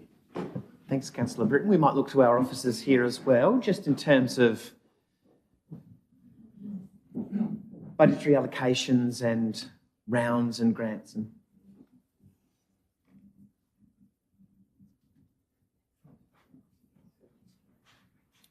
let them listen to each other first.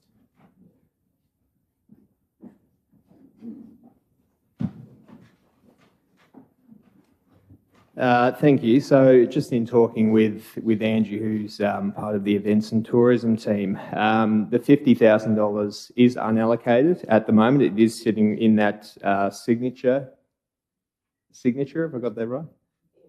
The MOU. That is sitting as a separate line item in the budget. It is unallocated at the moment though.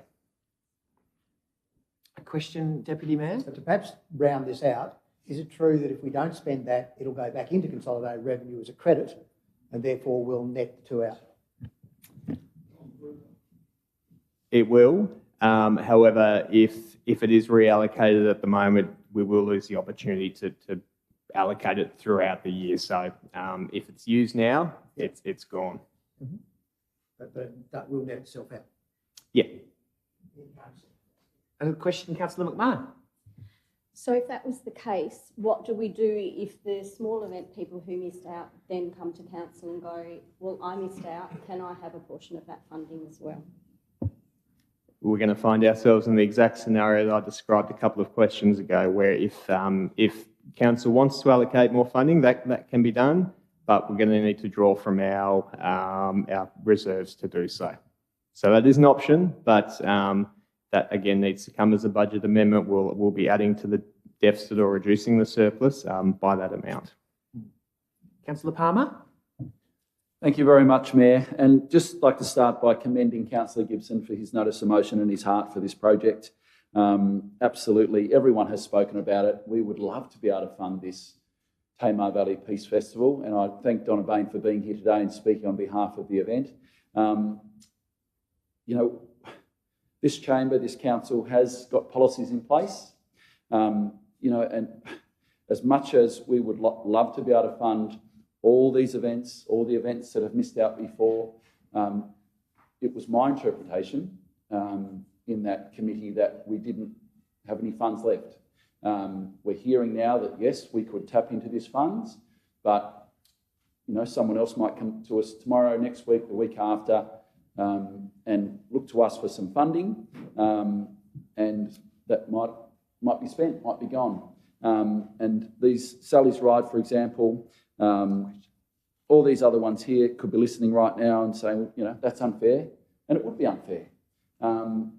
But please don't take away from those comments that we don't wholeheartedly support the intent of this event. And it is open in the future for this event to reapply, like it is for all the events. I think I did speak on this a few weeks ago, and just repeating myself, that we would love to be able to support it. Please don't think that we wouldn't.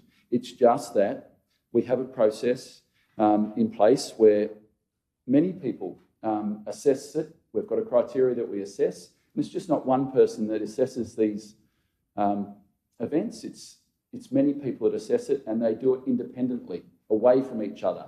They're by themselves. They sit down for hours and hours and hours and assess these projects and then lodge their scores.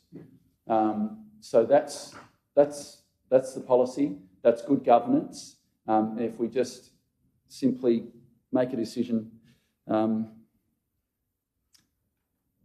I just don't think it is good governance to do that. But please don't take away that I understand the intent of this, and I wish I could support it, but today I will not be able to support this notice of motion. Thank you. Thanks, Councillor Palmer. A couple of questions. Councillor Walker and then Councillor Pentridge. Yeah, a question. I'm able to amend this motion if I wish to. Am I not? There's no reason why not. Believe so. Thank you. I may wish to do that, but I might let Councillor Pentridge ask his question first. Today, the question is, and I'm still practicing, are we, as elected representatives of this community, within our rights to make decisions, not just popular ones? So the question is, like, we can't just constantly hide behind our administration and the advice they're given. And there's no argument. Rules are there. They're guidelines. And that's all they should be. And the decision should be quite clear. No, we're going to have to face up to the other people that if they don't believe that the Peace Festival was a warranted thing for this table to agree to, then we just simply have to cop it. I don't mind standing up and copying it, but we have the right to make that decision. And I think this goes beyond all this. We can't just make popular decisions because someone might growl at us. Although it's very important to me to be popular. Thank you. So yes, Councillor Pentridge, we can make that decision today against the advice of the recommendation, which isn't just from officers by any means. It's not officer recommendation. This is an external committee as well. So just to clarify. Further comments or questions around the table? I wish to amend the motion, if I may, Chair. I don't wish to see, and I'm not to know the outcome of this current motion, but my instinct tells me that if we can amend this motion, and I'll see if I get any seconding support for this, to read that Council supports, in principle, the Tamar Community Peace Trust 2024 Tamar Valley Peace Festival, and will investigate by way of a $10,000, or investigate supporting by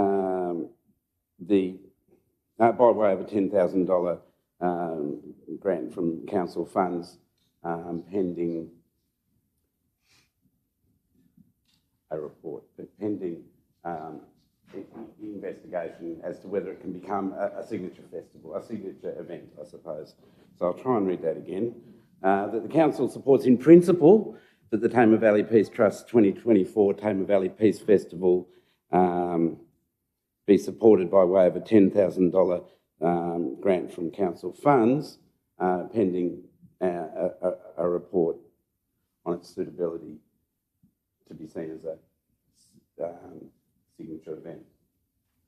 So I suppose I'm looking to delay the process in a sense, but I'm wishing to get a report back to see if we can fund this as a signature event, and therefore put it in that category that is aside from the existing community grants. So I suppose I'll try and read it one more time, and I'll just see if there's any support on the floor. And I won't try and justify it any more than that. I'm sure people understand what I'm trying to say. Councillor McMahon is the chair. Question? I'd just like to ask the question first before we go ahead with that change. Do we know if this event would actually meet the criteria of a signature event? That's exactly right. Well, that's what we'll find out, I think. No, you're right. Councillor McMahon, the signature events and the money that we have no longer need to allocate to Mona are two different issues. So Mona was an MOU funding. It was a discrete allocation not linked to our signature events funding. The signature events funding has been allocated for the 3-year period. So the Mona money is separate to the signature events fund. Does that make sense to council? It's a separate line item. It's not unallocated. It's sitting there, but it's not the same as the signature events funding. I think it's good. Councillor McMahon? Sorry, okay. Further question? That's perfect. The money that we have was part of an MOU. So how do we determine whether or not we can take money from that portion and allocate it to this event? So that money is in the budget that's approved for 24-25. As the GM just stated on, it is a completely separate line item that is listed in the budget. Councillor Palmer referenced the fact that during the committee meeting, the discussion was had that we had fully allocated the money, and that was true for this type of event funding. So that statement is true. If council wishes to reallocate that funding, given Mona FOMA won't be going ahead and there is that $50,000, that's a decision that council can make. Thank you. Any further questions or comments? Councillor Professor Razzo? It seems that we have more questions about how to find the money. And I wonder whether we are really rushing into trying to vote for the motion. And don't you think it's more logic to postpone it, do more work, so to enable all these councillors who are really hesitant in going to support it, we provide them with more information, not just about this, where the money to come from, but how are we going to address the other groups who are also, we expect them to come forward to ask the same questions. Thank you. Yes, that is definitely an option to answer your question there as well. Question here, Deputy Mayor? I'll put another amended motion if I can. Yes. Amended motion really is along the lines of, taking Councillor Gibbs's words, Council supports the Tamer Community Peace Trust for Tamer Valley Peace Festival and Effervescence Tasmania 2024 National Veteran Vehicle Tour, the refashion competition. I don't think it's been moved yet. Sally's Ride, to the concept to the amount of 80% of the amounts that they sought, based on the rationale of reducing the amount of Tamer Valley Peace Festival, which would then enable us to have to find $44,000 out of our budget to meet that request, on the basis that that's a more equitable way of dealing with this matter, and taking on board the opposite recommendation. Thank you, Deputy Mayor. Point of order, should my amended motion be dealt with before? It hasn't been moved, though. You're just asking questions around it. No, you didn't move it. I did stand to move an amended motion. It wasn't noted as being moved. It was half in there. It's half in there. As I said on the screen. Yep. Okay.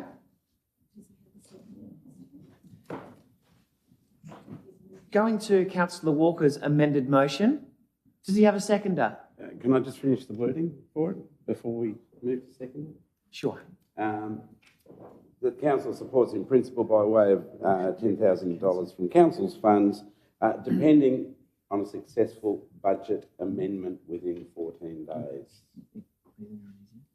So everything that's there, pending, instead of an investigation supporting, we can just say pending a successful budget amendment within 14 days.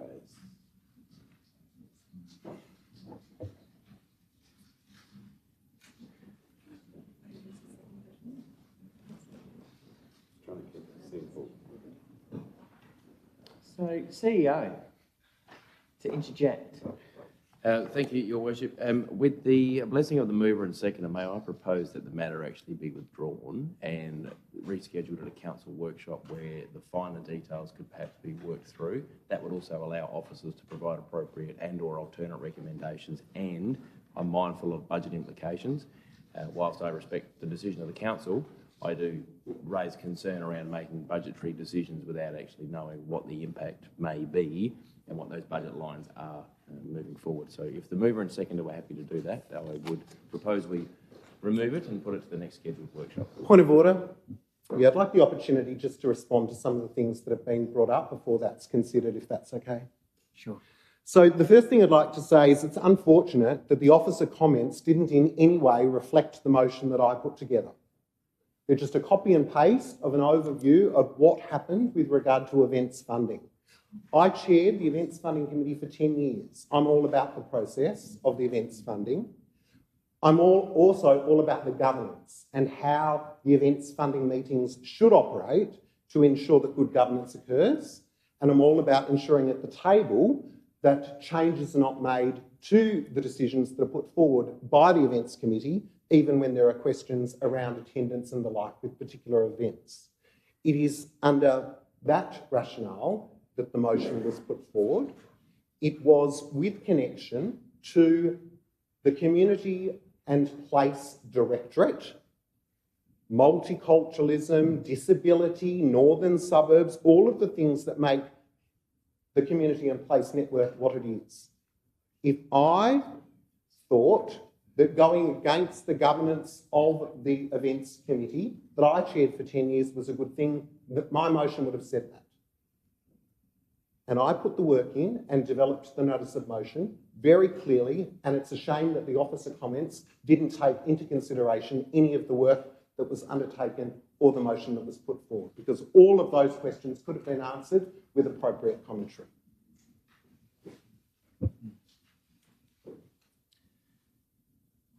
So going forward, CEO,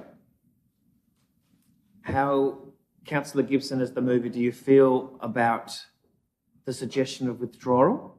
As the mover, you have to be a part of that, or we have an amendment, we have another one, and we have some conversation. So going to you as the mover. No, I wouldn't support the withdrawal of the item. If anything, if it's the CEO's advice that lay on the table, then that could occur, or indeed we could follow the process through. Test the amendments as they are, see what happens, and go from there. Okay, thank you. Yeah. Okay, so then we'll go through and deal with the amendments. So Councillor Walker? Yeah, just to finish that. Yep. Just to finish that amendment, thank you. Just at the end there, instead of saying pending investigations, if I could just change that to pending a successful budget amendment within 14 days. So in other words, if we can find a way to move the money towards, and that's successful at the table, because that would have to be successful, then this would proceed. Okay. I'm just trying to keep it as simple as possible. The council supports in principle the Peace Festival, be supported by way of $10,000 from council funds, pending a successful budget amendment within 14 days. So in other words, an amendment would be coming to this table within 14 days that would test the floor and its support for that movement of that money within our budget 24-25. And I'll see if I have a seconder, and it can't be anyone who's moved. No, you can't, Councillor Pentridge.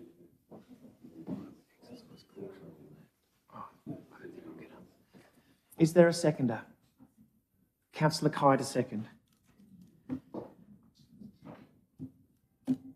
Okay, so now speaking to this. Ever so briefly, I think we've laboured long and hard enough here. This is giving us an opportunity to progress this in 2 weeks' time. It gives ample opportunity for officers as well as councillors to make a contribution to the process. I wouldn't like to see this motion fail, and hence that's why I've moved this. I'll let it stand on its own merits. Okay, as this is an amendment, there isn't really speaking to it, so that was my... Is there questions to it? Do we ask questions to this? Voting for the wording? Okay, so somebody putting it to the table then... No, sorry, point of order, that's incorrect. If this is an amendment to the motion, then everyone has the opportunity to speak to the amended motion. If you're suggesting that this is an alternate motion and shouldn't have been accepted, then that's a different story. Okay, to the seconder, Susie. Councillor Kai. I would love to see this happen, but I don't, like I said, I'm with all the fundings and things like that, I've never been on the board before. I don't really know how it works, but I do believe that the Peace Festival is very important to the community, and that going forward in some way, it would be good to be able to have it continue. Thank you. Thanks, Councillor Kai. Questions, Councillor McMahon? Excuse my ignorance, but this alternate motion, is that not similar to laying it on the table, the original motion? I think this has direct action points as the only sort of difference. Thank you. But I might ask the CEO just for clarification. Differences between laying it on the table and this. For clarification for the meeting, what you're dealing with presently, as moved by Councillor Walker and seconded by Councillor Kai, is an amendment to the original motion as moved by Councillor Gibson. When a lay on the table becomes a procedural motion, as would a deferral would become a procedural motion, which would at this point take precedence over the amended motion being debated.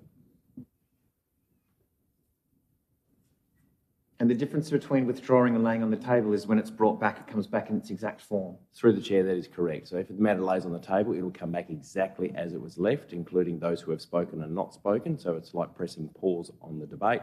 A deferral will then remove the item from debate in full and come back and start again.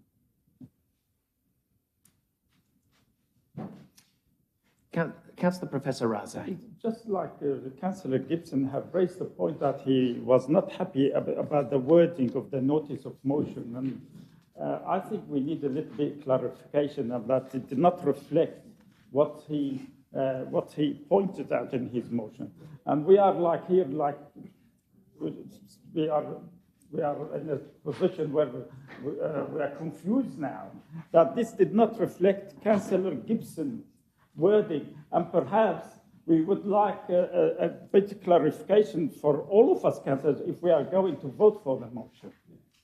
Just a point of order, if I may, Chair. I do believe we do have to vote for the amended motion and then we can speak to it. Is that correct? First have to vote for the amendment? So we first have to vote for the amended motion, then people can speak to it, and then we will vote to accept it. Anyone correct me if I'm wrong. CEO for clarification on where we are. Thank you, through the chair. At this present point in time, we are dealing with just the amendment itself as presented by Councillor Walker. So there has been a mover and a seconder, and some have spoken to that particular amendment. The amendment will then need to be put. If the amendment is passed, the amendment will become the motion. If the motion is lost, we will revert back to where Councillor Gibson has moved and seconded the motion. In the absence of anyone wishing, should they choose to move a procedural motion, which will take precedence. I'll put the motion.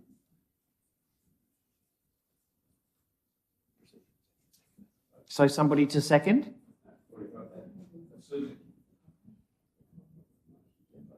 Just vote. We're just voting for the wording on the amendment. Okay? So putting it to the vote, all of those in favour? Those against?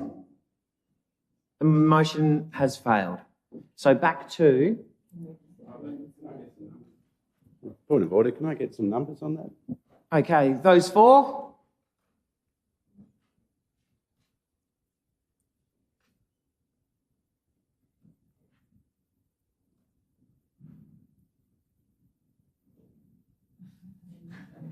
Against?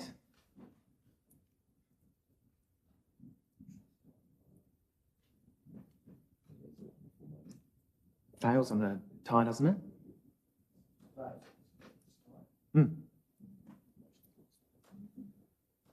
Okay, so now back to Councillor Gibson's original notice of motion.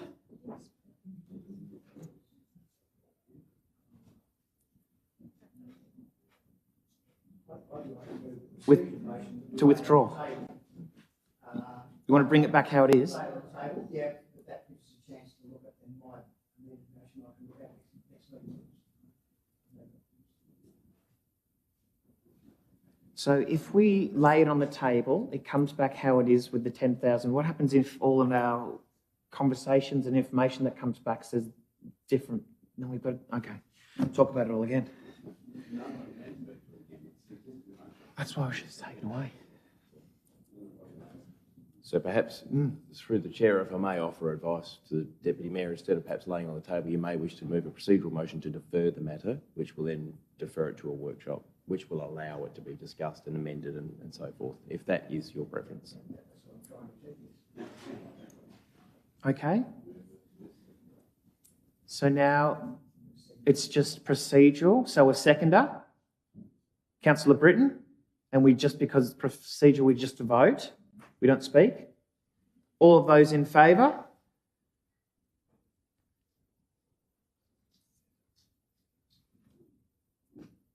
Those against? The motion is carried. Okay. Thank you, councillors.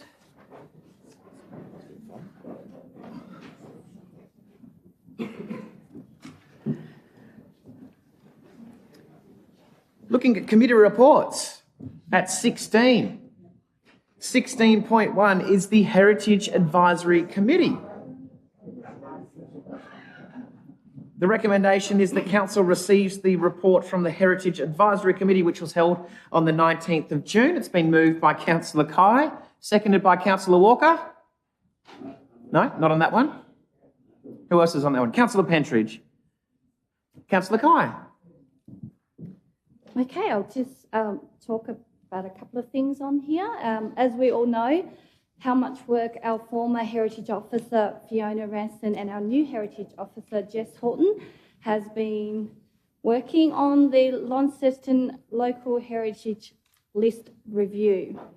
The City of Launceston are updating our local heritage list to ensure our beautiful city continues to grow and thrive while respecting our history for generations to come.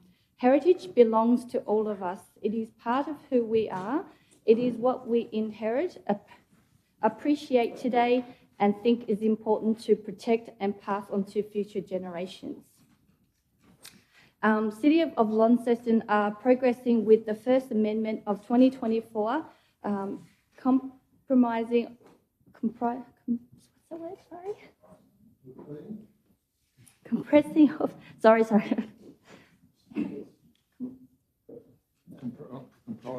compressing of 38 new local listings and 12 updates to existing listings. The council meeting is scheduled for initiation of an amendment to the Tasmanian planning scheme. Now, there's 3 points I'd like to make. So the second point is the Heritage Interpretation Strategy Request for Quote. City of Launceston has issued a request for quote for the present. Sorry, I'm going to put my glasses back on. I can't see. City of Launceston has issued a request for quote for the preparation of a heritage interpretation strategy for inner city Launceston. The strategy would incorporate new and innovative ways to promote Launceston's unique and vibrant history. Two more items I'd like to talk about is the Heritage Sketch 2024. So the City of Launceston has run the Heritage Snap competition for over 10 years with a variety of excellent entries submitted. Last year we had 3 young winners, each taking home $500. Recently, a community member has bought a sketch by one of their children. The sketch shows a real appreciation of heritage features within Launceston. We're planning for the annual competition to commence soon. The Place and Heritage Officer would like to discuss opportunities to amend the competition to capture our school-age community's artistic flair. Entries in this format are considered particularly accessible, negating the requirements of a camera or phone for submissions. And the last thing I found that we talked about was the scholarship opportunity, and the committee has discussed potential of a City of Launceston funded scholarship for local tradesperson to attend the Longford Academy. Thank you. Thank you, Councillor Kai. Councillor Pentridge as the seconder. Okay, thank you. A question, Councillor Gibson. Thanks so much. Great report. Wondering what consultation has been undertaken with QVMag with regard to the opportunity of incorporating heritage sketch. I'm sure there's great inter-directorate collaboration. Wondering specifically what interaction has occurred with QVMag pertaining to that sketch component. Great. Thank you, Councillor Gibson. Thank you for that question. At the moment, I don't believe we have had those discussions, but we certainly will engage with QVMag as we have when we did with the homelessness statement of commitment when we bought the artwork there. So we'll look at opportunities there. Thank you. Any further questions or comments around the report? Anything to close, Councillor Kai? Great, okay. Putting it to the vote then. All of those in favour? All councillors present, the motion is carried. At 16.2, we have the Cultural Advisory Committee. Now, this recommendation is to receive the report from the 5th of June. It's been moved by Councillor Walker, seconded by Councillor Britton. Councillor Walker. Thank you, Chair. And of course, people living in Launceston, visiting Launceston, will have seen some quite dramatic changes over the last few months in terms of public art. And really, a lot of thanks has to go to the work of our council officers who have proceeded to pursue our cultural public art policy. And the result being, for example, the Patterson Street East car park, where we see the amazing artwork of Melsky McVie, and also of Jarman. Yep. You decide. Adorning the huge panels there, and what a wonderful lift it has given that little neck of the woods. We'll hopefully soon to see a mural close to there in Criterion Place, and that's something that the Cultural Advisory Committee have been involved with. Similarly, but on a different scale, Launceston Council has received funding, similar to other cities in Tasmania, for a Northern Gateway project, as it is so called. So for us, it might be considered the Southern Gateway project. I think we may have to look at the terminology there. And nonetheless, something that would signify for travellers on the Bass Highway as they enter Launceston, indeed, what part of the wonderful world they have entered. This is something that's in its early stages, but certainly the Cultural Advisory Committee is being consulted and involved in the process. But I do believe sooner rather than later, this will become a process that involves our community on a broader scale. And of course, rightfully so, the public should be involved in what would become a signature piece of public art for Launceston. So something extremely important, I think, something that we'll probably never all agree upon, but it's worthy of having that discussion because it goes to our identity, our cultural identity, but really our identity as a community. And that is what public art in the end is reflecting back at us. So the other thing that's listed there in the report from the Cultural Advisory Committee, and I'm pleased to say this is something that has come from the community members of the committee, is the investigation into a creative hub for Launceston, what would be called a Launceston Arts and Creative Hub, something that's been long talked about within the arts community, whether it's theatre groups who need room for building sets and props, whether it's practising artists who need space, building large sculptures, set builders, all sorts of different groups of people, musicians, bands, who could have an interest in the concept of a creative hub. It's something that's a long way away from fruition, but it's good to see that the committee has instigated those discussions, and that work is being done to look at who the different stakeholders would be, and indeed what kind of funding model could be utilised to hopefully harness and support such a concept. So I suppose that gives a little idea for councillors and for the general public about what, in recent times, the Cultural Advisory Committee has been discussing. Thank you, Chair. Thanks, Councillor Walker. Anything further, Councillor Britton, as a seconder? A question, Councillor Gibson. Thanks so much, and appreciating the great overview. Where is the northern or southern, whatever we're calling it, Gateway project at in terms of site selection, the beginning of the development of the criteria and the scope, etc.? I know it was presented to councillors in a variety of different forms and two different kind of areas of the organisation presenting. So who's it sitting with, where's it at, and what should we be expecting to see? Thank you, Councillor Gibson. It's very pleasing. I got back from some leave this week, and the first thing I did was review the draft tender documents. So the criteria have been developed. It's currently sitting primarily with Owen Tyson and Marcus Grantham. So Owen from the Infrastructure Network, Marcus from Community in Place. We do have a cross team at Council working on the criteria, the tender documentation, to make sure that it does include everyone in council and everyone's aware of where we're planning to go. The current location is at the very bottom of the hill on the southern outlet, located on the berm just before the pipe works, right, or after it. I can't recall specifically, but it's very close as you come down the southern outlet. Thank you very much. Just before, there's a lovely big grassy hill, and that's where we're looking at putting it. Of course, the tender documents are going to include components for community consultation and communication with the community on what we're planning on doing. So it will be a very informative process for the community. Everyone will be brought along on the journey, and certainly it is a cross-council initiative currently. Thanks. That's really great to hear. So just to be clear, what we're planning to do or what we're planning to ask artists and sculptors to respond to?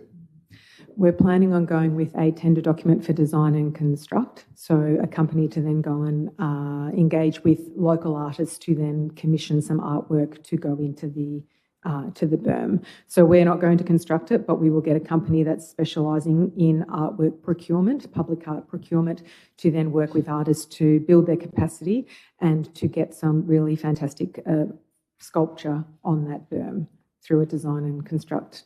Yeah, that's great. Thank you. And my final question is, in some of the iterations that's been presented, there's opportunity for signage or even for artwork in the form of an iconic Launceston sign to be considered. Is that, I guess, open to the response that artists come back with, or is the word Launceston Lonnie to be incorporated in the brief? The brief, as I read it earlier this week, was about talking to the character of Launceston and our identity. So that's what we're going with when we're seeking public art submissions, is people's interpretation of Launceston's identity. So potentially there could be a word mark. I mean, word marks are very popular. City of Brisbane's got a beautiful one. There are lots in Liverpool in the UK, so it's not beyond the realm of possibility, but we need to see how it identifies or portrays Launceston's identity. Thank you. Thank you for those answers and questions. Anything further around the Cultural Advisory Report? Anything to close, Councillor Walker? Okay. Putting it to the vote then. All those in favour?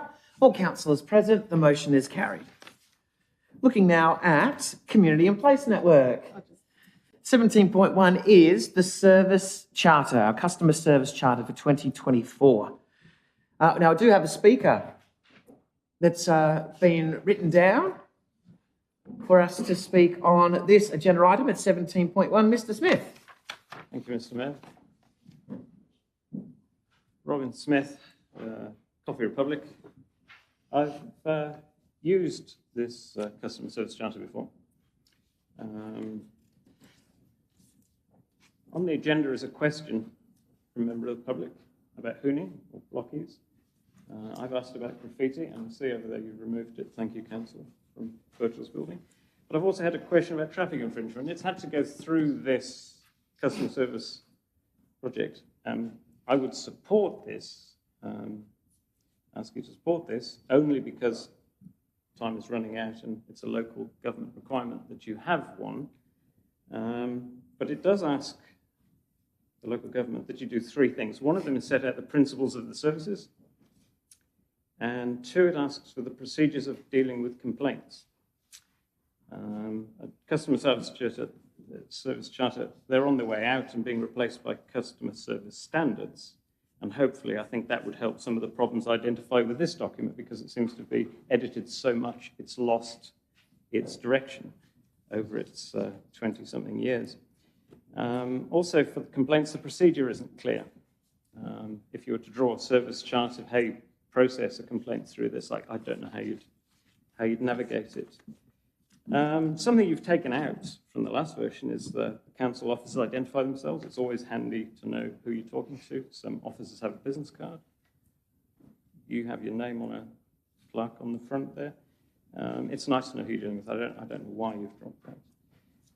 The officers are good. I mean, they're skilled and they work hard. There's no reason they can't give their names. I also notice you don't say in person that a complaint can be made. But you do say something for emergency dog attacks, contact police on 13144. Perhaps with respect, if it's urgent, it should note that it's 000 for an urgent dog attack. But it lists some contacts, but it doesn't mention the Mayor's office as a form of contact, but it does list councillors. I perhaps don't think it's fair to put the councillors on. I mean, this very agenda today, there's a former CEO brought a complaint against a councillor about contacting an officer, and that's what I understood, probably till about 10 years ago, was the process. If you had a problem with the council, a friendly councillor would go and perhaps have a quiet word with an officer, and clearly that's, for whatever reason, is not the way it's done today. So perhaps maybe note that they can't handle complaints, if you're suggesting that is a way, because they're probably not supposed to. Or note that it can only go through the CEO, which is how a complaint is handled according to this. I also notice it says if it's urgent, you can call by phone, but then it says it must be in writing. Doesn't make sense. And I think you should be able to complain anonymously. I phoned up a couple of times about something, and I haven't wanted to upset a neighbour, but I've wanted to complain about something. I've wanted to be anonymous. And another method, you say here the Ombudsman, I think you mean the Ombudsman Tasmania. There is also the Integrity Commissioner, the Hunters Local Government, you haven't mentioned that. And then you list some procedures. It would help us as a complainant to have these procedures made available, but they're not. It lists two procedures at the bottom. They're not included in the, no, not available to the public. So again, too many edits, and it's sort of lost sight of being clear. And the question I asked earlier was the definition of a complaint was somehow lost in this. Thank you. Thank you, Mr. Smith. So putting the recommendation to the table, the recommendation is that Council endorses the received customer charter as published. Somebody to move.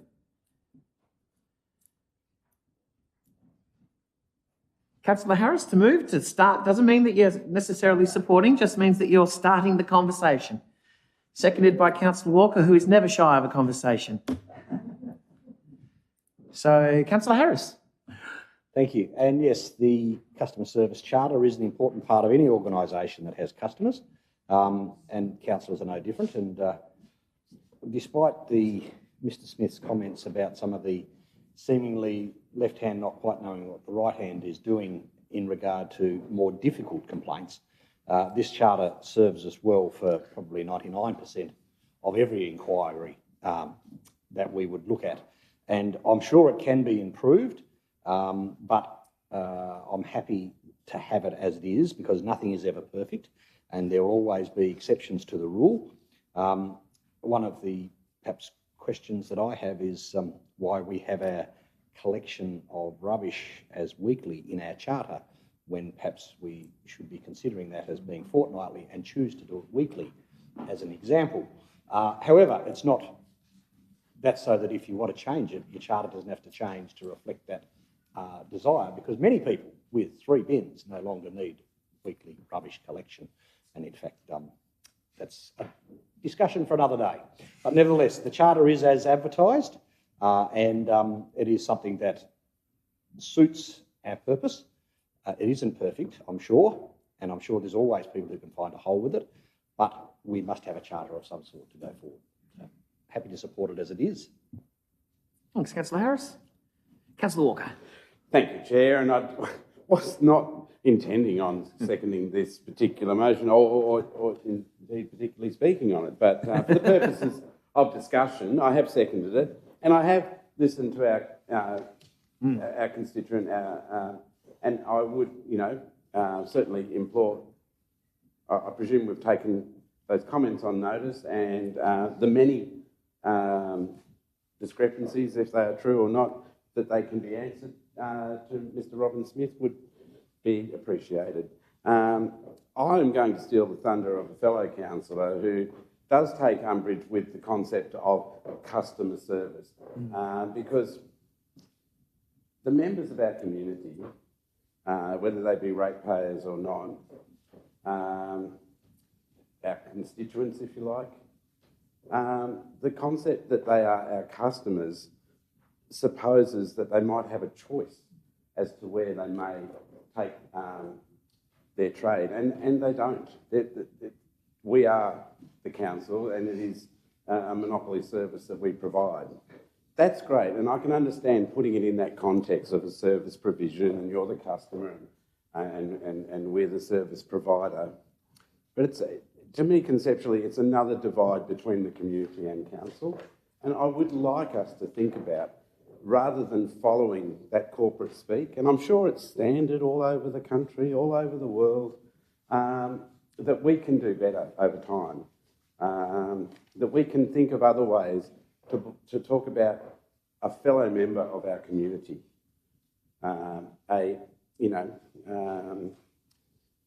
someone who's a part of Launceston just as we are, a Launceston community member.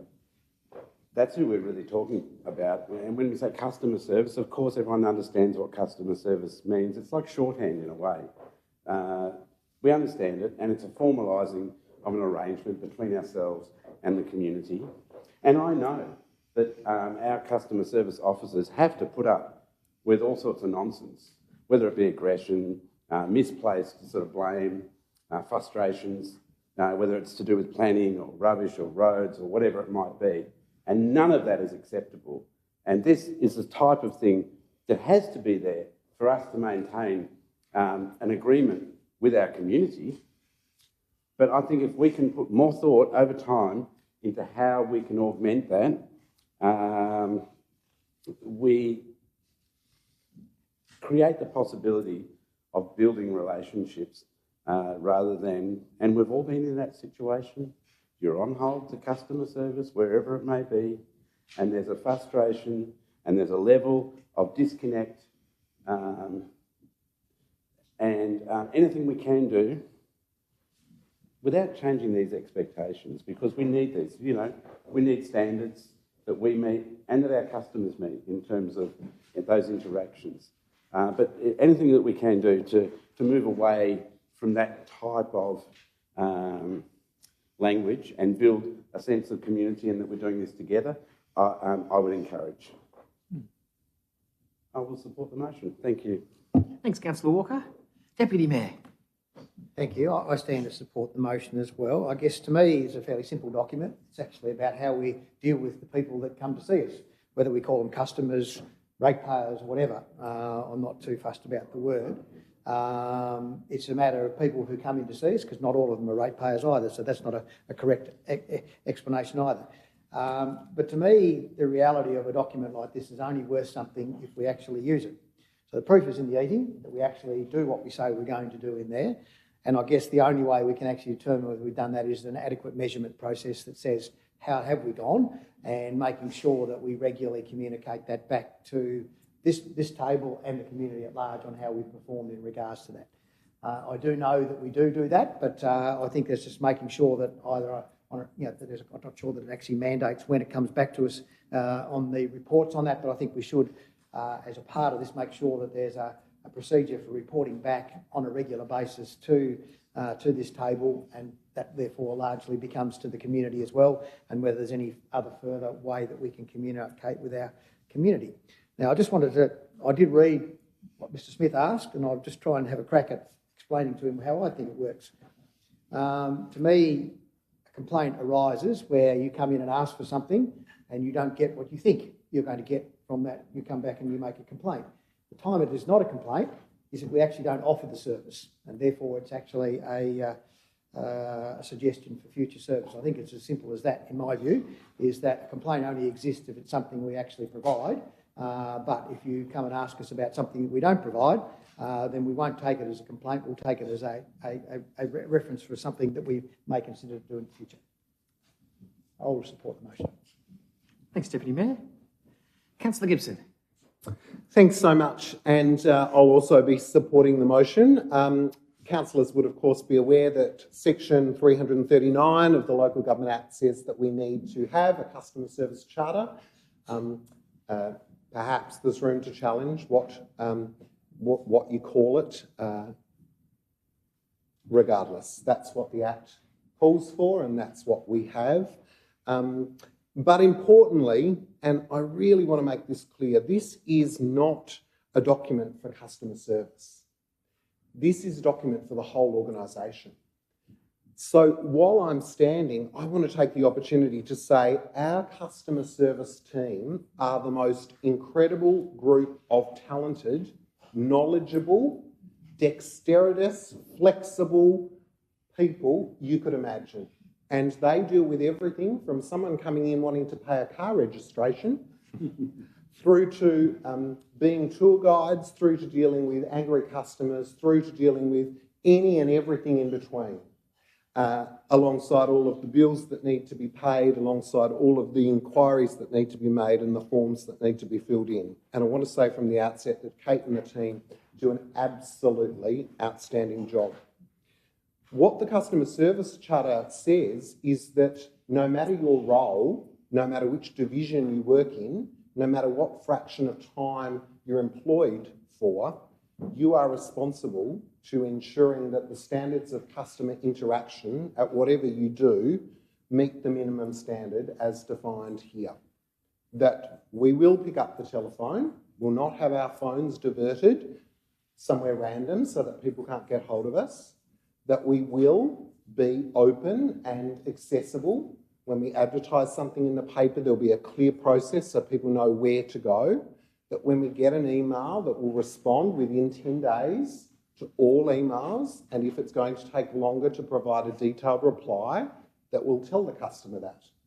And as elected representatives, sometimes we only get drawn into matters when some of those minimum standards aren't met.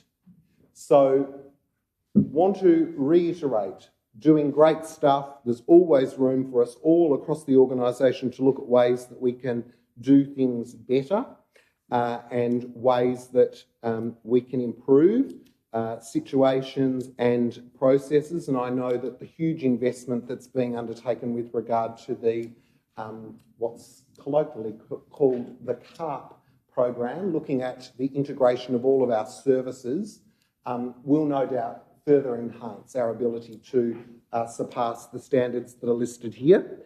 But I also know that there are some members of our community who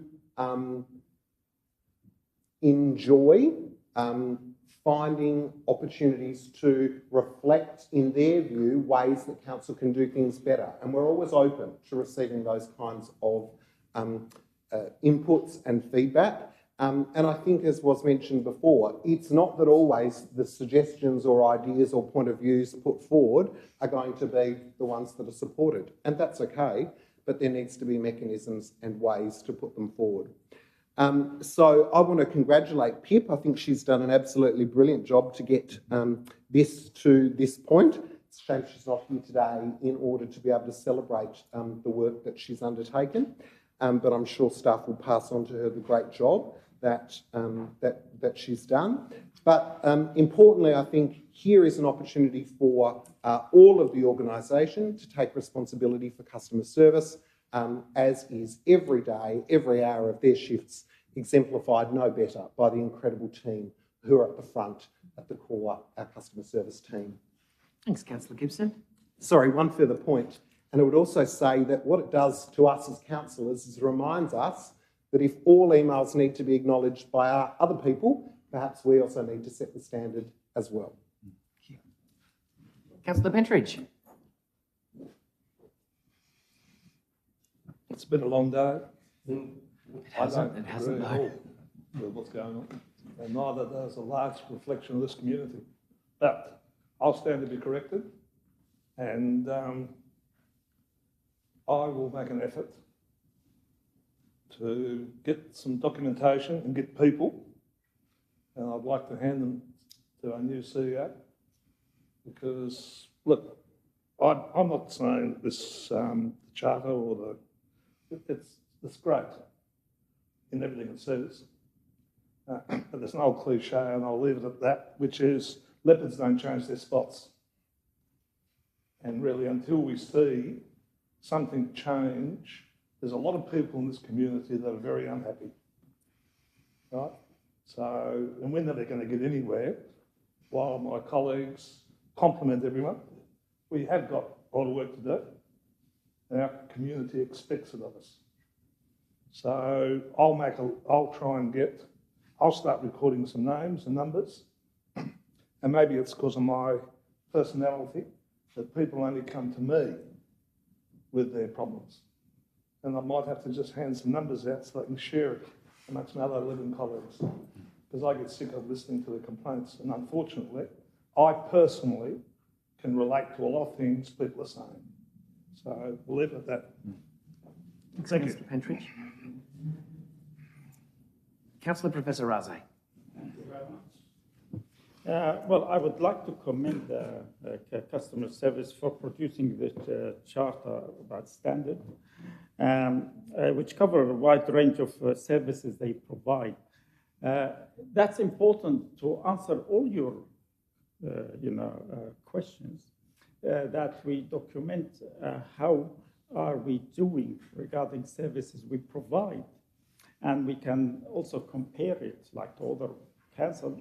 Most importantly, we can look at where we can improve more, and that's what a charter like this can help us greatly in improving our services. There is only one comment I'd like to add. Regarding answering telephone call, as we know, a lot of, perhaps not applied to the council, but a lot of services around, a lot of complaints come from how long they spend time to answer them, and the queuing time to answer the query. We address that regarding the counter service queuing time, which is less than 10 minutes. Perhaps I wonder whether we should have also, regarding telephone calls, whether we should have also a queuing time, and whether we should have a standard. And I think that would be also might be relevant to improve our services. Thank you. Thank you, Professor. Further comments or thoughts around the table? To close, Councillor Harris. Thank you for the other councillors' comments. Yes, it's interesting. The telephone system would no doubt tell you what the answer is for the amount of time in a call. A telephone call is queued, but as I said, this is a standard document, a minimum standard for the council to work to, and it's a very important part of any customer-facing organisation, whether you call them customers, as I used to call them subscribers when I worked at Telecom. Calling them customers did in fact make them much more you looked after them much better. And I think to call them ratepayers is a disservice to them and all constituents. I think they are all customers, because if they get a parking ticket, they could well be outside our physical area. But nevertheless, customer service charter is what it is, and that's what we will accept today. Thanks, Councillor Harris. So putting it to the vote then, all of those in favour? Those against? So Councillor Pentridge against, rest of 4, the motion is carried.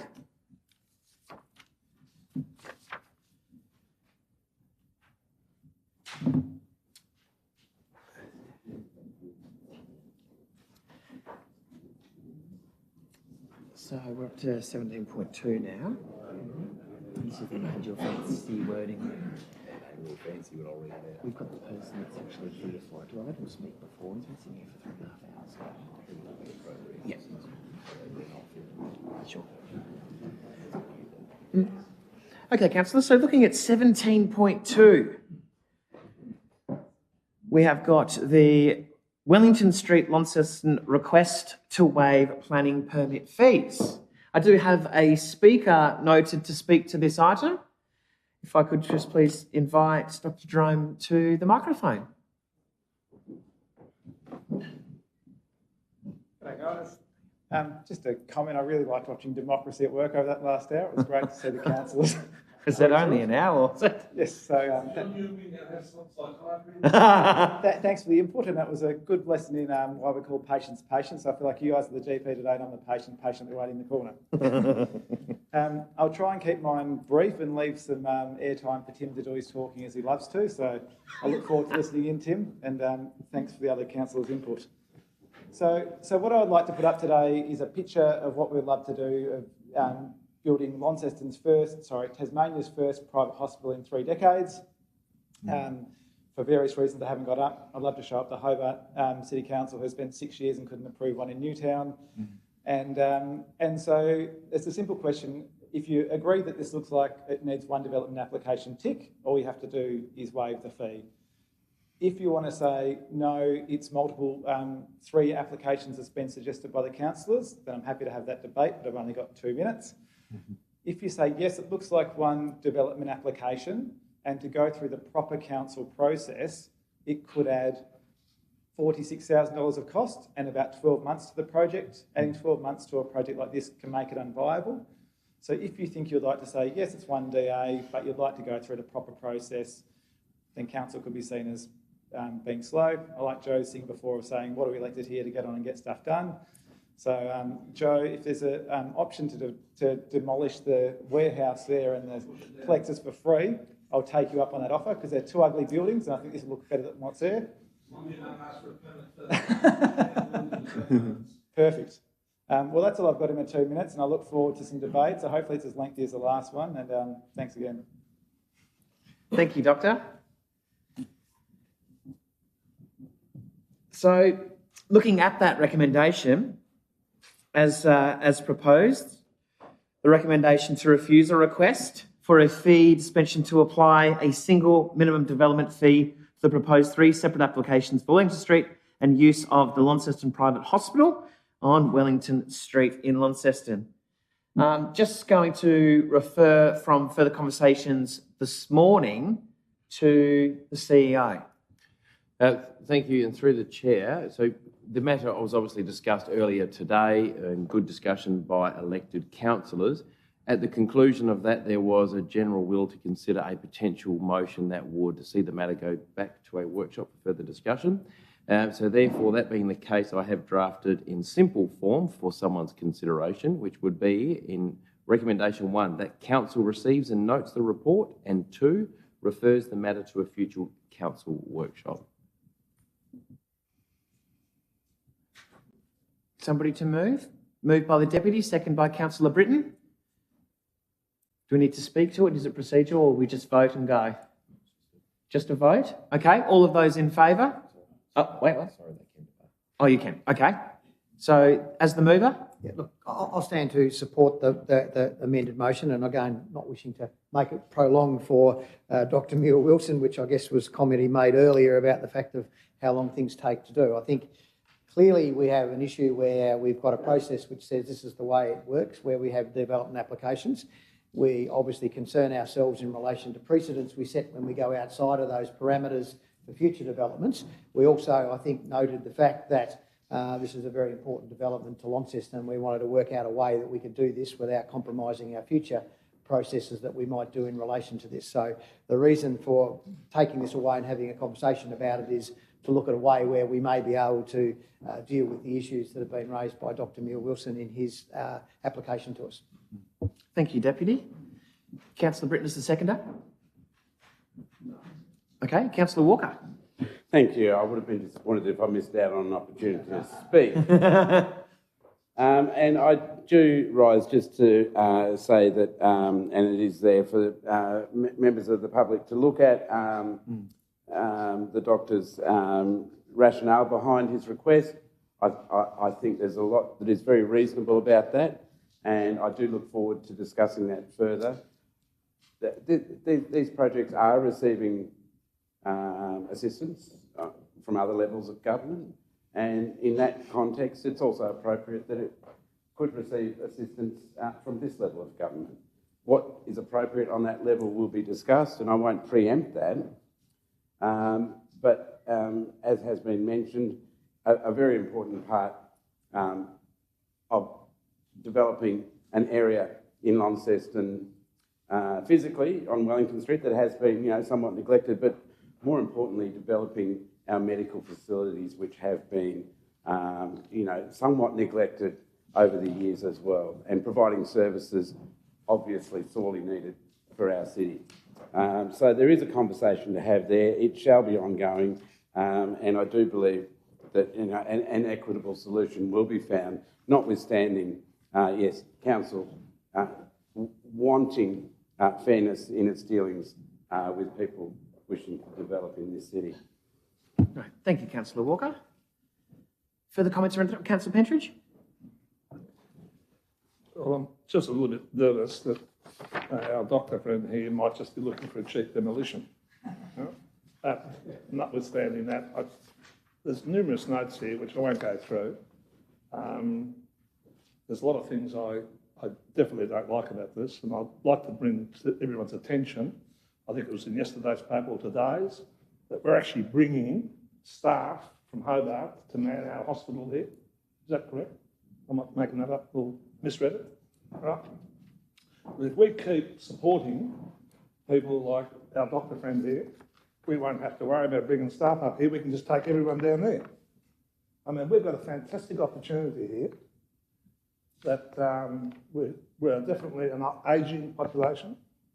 We have an opportunity here where someone has got a vision. He's built a beautiful facility there. I would think we need to bend over backwards to support him. There hasn't been a new hospital built in Tasmania, from my records or my people's records, for 30 years. So this shouldn't really even be a conversation. We should be supporting him. A little bit of fees that we're going to miss out on is really neither here nor there. Aren't we supposed to be here to service our community and the people of this community? And now I might have it wrong. He might have an alternative use for these buildings. Probably turn it into a hotel or something down the road. But I think he should be supported, and we need to get on with it. The commercial reality, like, it takes time to get drawings, to get funding, to get builders. No one should be putting any obstacles in his way. Thank you. Thanks, Councillor Pentridge. Further comments around the table? Deputy Mayor to close? Nothing further? Excellent. Okay, so putting it to the vote. All of those in favour that this will then go to workshop and then come. That's all councillors present.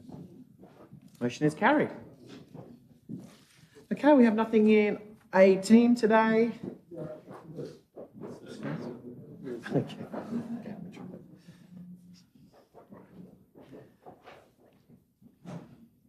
At 19, we have Infrastructure and Assets Network. 19.1 is the Princess Theatre Conversation Management Plan endorsement. The recommendation is that Council endorses the Princess Theatre Conversation Management Plan, July 2023. Somebody to move? Councillor Gibson's moving. Someone to second? Councillor Walker. Councillor Gibson.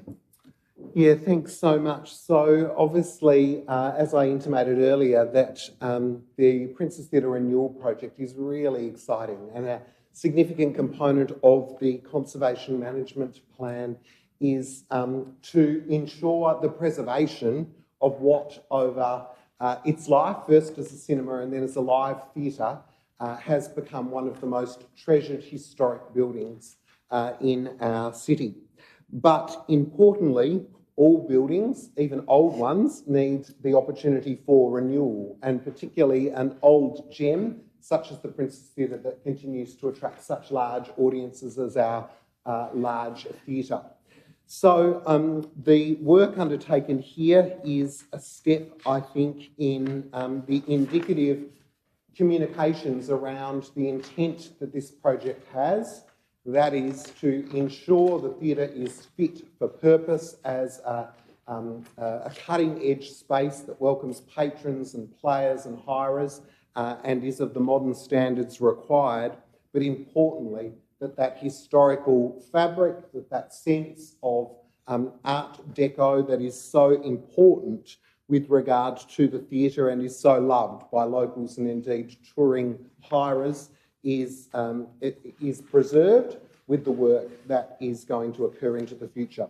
So if members of the public haven't yet had the opportunity to download the copy that's provided as an attachment, I would really encourage them to do it. I'm sure the media will listen back to the recording and will turn much of what is included in the Conservation Management Plan into a wonderful story that further indicates the journey that we're taking with this significant project. Obviously, it's early days yet, but the opportunity to take our community along the journey is really important. And I would just say that the work that's been undertaken so far, particularly from the conservation perspective, is first rate, and as it was for the Albert Hall, demonstrates the depth and the importance of heritage in our city, no matter the ranking, whether it's first or third, because it is a city that celebrates its heritage, and in the issue of the Princess Theatre, it is a place where heritage and life come together as it should be. So I trust that councillors will support it. You will remember that last year we considered the draft, which was almost in its completion, and now the completed version, final version, shared with the community at this point of the journey, I think is really appropriate. Thanks, Councillor Gibson. Councillor Walker is the seconder. Thank you, Chair. And what a detailed report it is. I too would encourage people to have a look, have a read. The amount of information. If you're a history buff in there, that the theatre, it didn't originally have that Art Deco front and foyer. That was done in 1939. That it was built in 1911, and that the Launceston Council purchased it in 1970. What a wise purchase that was. In some ways, I'm I suppose, being facetious, because it's not cheap to maintain assets like this, but on the other side, it's absolutely essential that Launceston has a facility like this, and therefore going into the future, understanding its heritage significance and values is important if we are to consider a refurbishment of the site. And indeed, a refurbishment, may be pending, depending upon funding and a few other matters, and that will reinvigorate the site yet again. It will bring new function to the building that it doesn't presently have. So this is a precursor to that, in a way, to understanding those values. And as a heritage city, perhaps Australia's premier heritage city, this is a wonderful project. And it is good, the level of documentation here, not something that you would normally get for any building unless you were considering embarking on a significant restoration, renovation, as we are. Thank you, Chair. Thanks, Councillor Walker. Deputy Mayor. Yeah, thank you.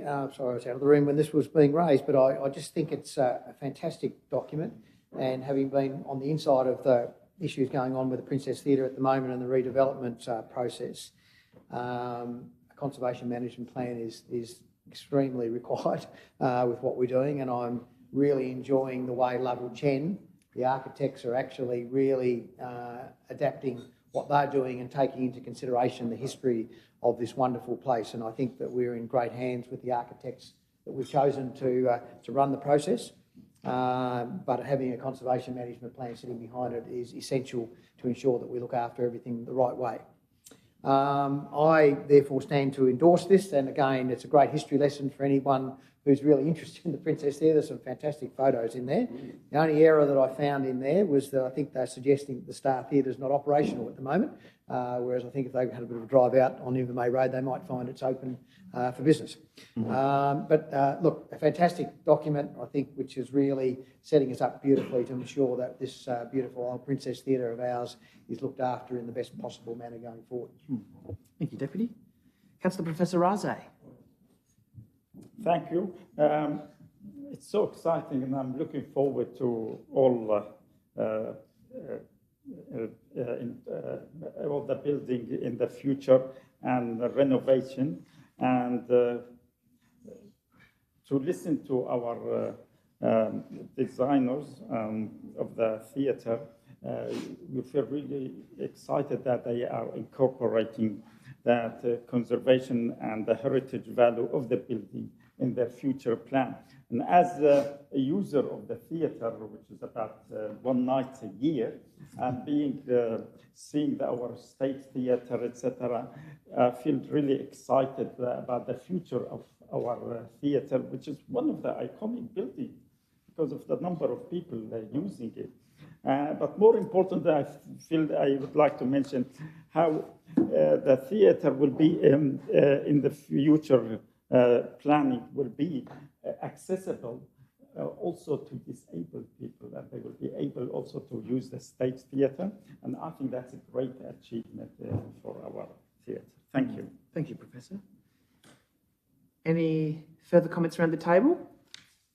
Anything to close, Councillor Gibson? Okay, putting it to the vote then. All of those in favour? That's all councillors present. The motion is carried. At 20, with Organisational Services Network, we have 20.1, the determination report of the Code of Conduct. The recommendation is that the Council receives the Code of Conduct Panel Determination Report dated the 4th of July. Somebody to move? Councillor Walker to move. A seconder? Councillor Harris? Councillor Walker, are we speaking to it? I will, thank you, Chair. Bad news is always best delivered from friends, and this is a determination report, as can be read by anyone in our agenda today. I am glad that this matter has come to a conclusion. I won't go into detail about the matter. I will leave that for people, if they're interested, to make their own minds up. But I will say that disputes of this kind rarely end well for anybody involved. And it'd be far better that we make every effort, regardless of whether you think someone was right, someone was wrong, that we resolve our disputes equitably, calmly, internally, to the benefit of everyone. Mistakes can be made, but I do not think there was any ill intent on anyone's behalf. And I think in that context, and with that being your guiding factor, that no one is intentionally trying to do things untoward, that these matters rightly and should be, that we find ways to resolve them internally through mediation and discussion, and where we can all learn and walk forward together. Thank you, Mayor. Thanks, Councillor Walker. Anything further, Councillor Harris? Anything around the table just directly related to this, Professor Razé? Okay. Yes, Professor Razé? I feel quite sad and also disappointed that this matter reached a code of conduct complaint. It lasted nearly 6 months. I can't imagine the amount of mental stress it has caused the councillor and also the staff of the council. And not to mention also cost for that as well. And I feel, as Councillor Walker also mentioned, we should make every effort to address issues like this by talking. I think we forget sometimes just by talking we can resolve a lot of problems. Sometimes might not happen very quickly, but we should be more inclusive, and not everybody might do what we like the way we like it. But I think by extending our affection to them and trying to, in the long term, to try to change them, that will be best a solution than going, to committees. And I feel by being nice to each other, it can make a big difference to avoid these complaints. Thank you. Thank you, Professor. Okay. Anything further? Councillor Gibson? Thank you. Obviously, this brings to the end a process. There is lots that could be said. There's very interesting things today that have been said, and I think code of conducts are in place for a purpose, and it is important for all of us to understand the impact of a code of conduct, its rationale for being. If you like, it's like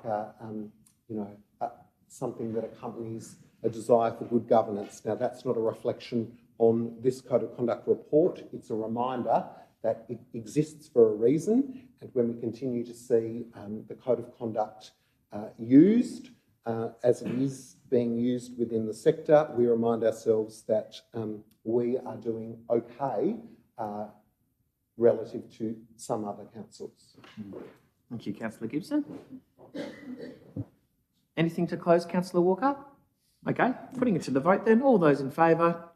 That's all councillors present. The motion is carried. Okay, we're looking at... What's that, sorry?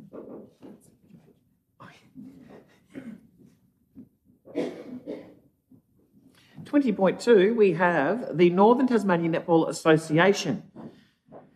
We have a recommendation here that council determines to lease land at 29 to 31 Hobblers Bridge Road, being the Fred White Centre and part of Hobblers Bridge Sports Centre. Got the following conditions. I'll outline number 2, which is that they are required that the lease to be on the following basis. The leasee is the Northern Tasmania Netball Association. The lease is to commence on the 1st of July 24 until the 30th of April 28.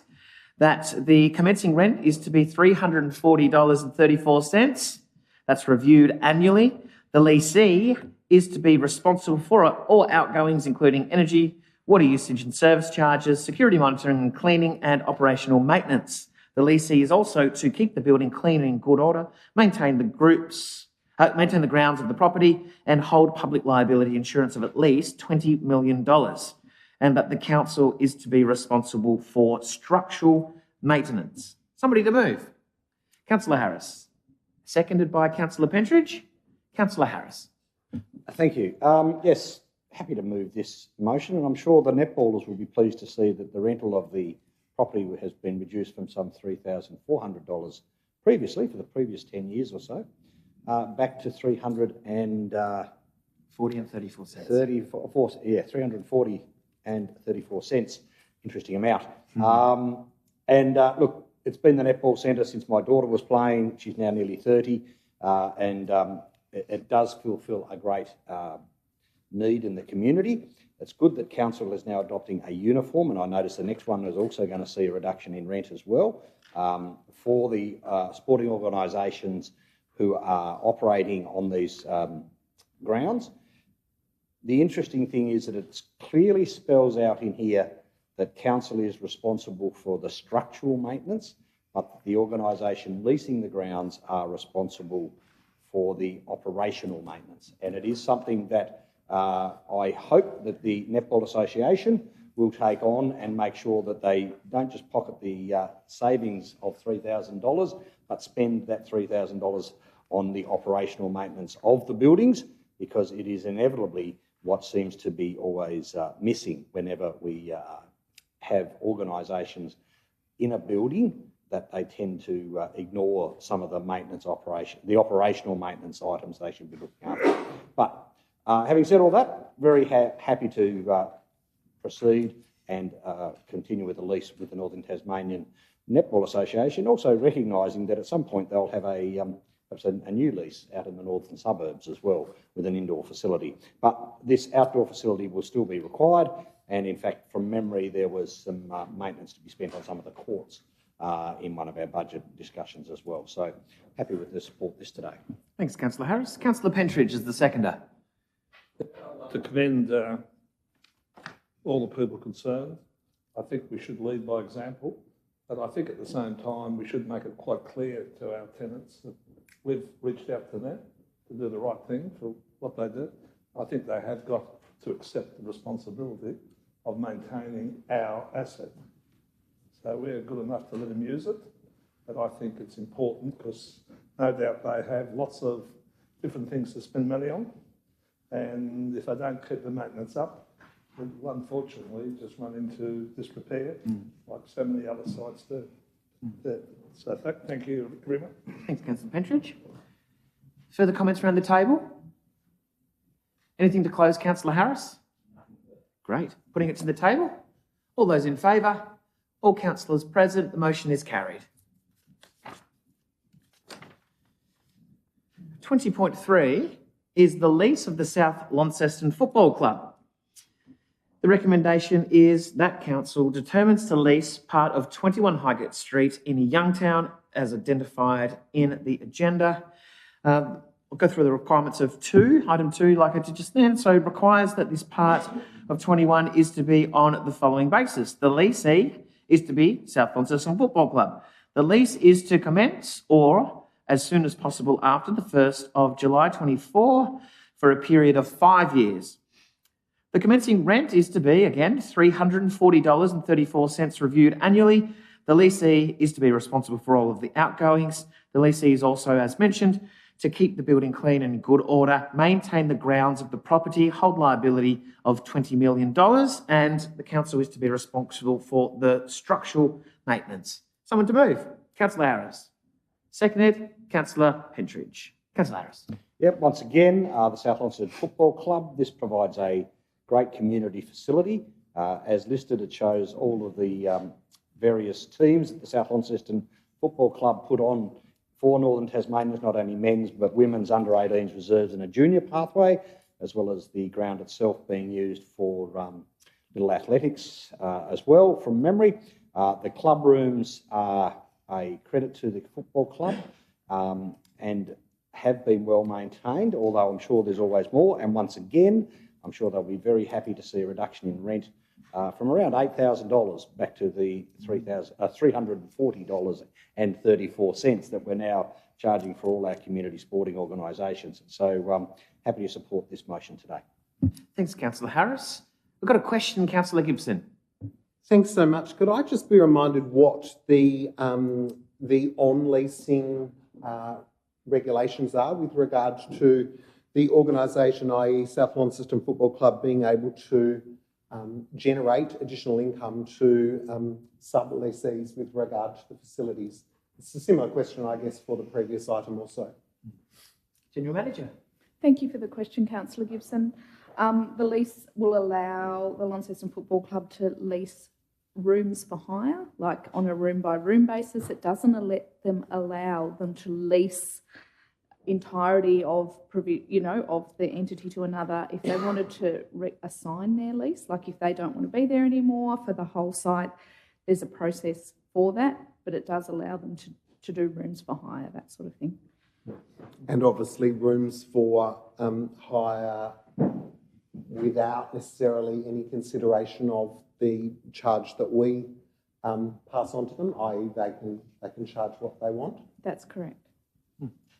And they have all organisations under our policy, current policy, have whole and what's the correct word? Have unique and sole right to the facilities, i.e. they can't be shared by other organisations or sub-hired through us.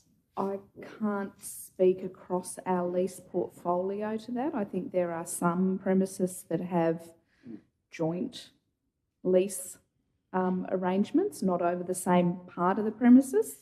But in this instance, it's just the South Launceston Football Club. Thank you. Councillor Pentridge is the seconder. No, I think they do a good job out there, and I'm glad that it's under one lease. And then we should allow these people. We've got other situations where there's multiple people involved, and it causes problems. So I think they do a good job out there, and as long as they keep that up, then I'm glad we've given them our support. Thank you. Thanks, Councillor Pentridge. Further comments around the table? Councillor Gibson? Yeah, look, I couldn't help but agree with Councillor Pentridge. It's absolutely imperative, I think, with these facilities that you have one person, one organisation that is in receipt of the lease that you work with.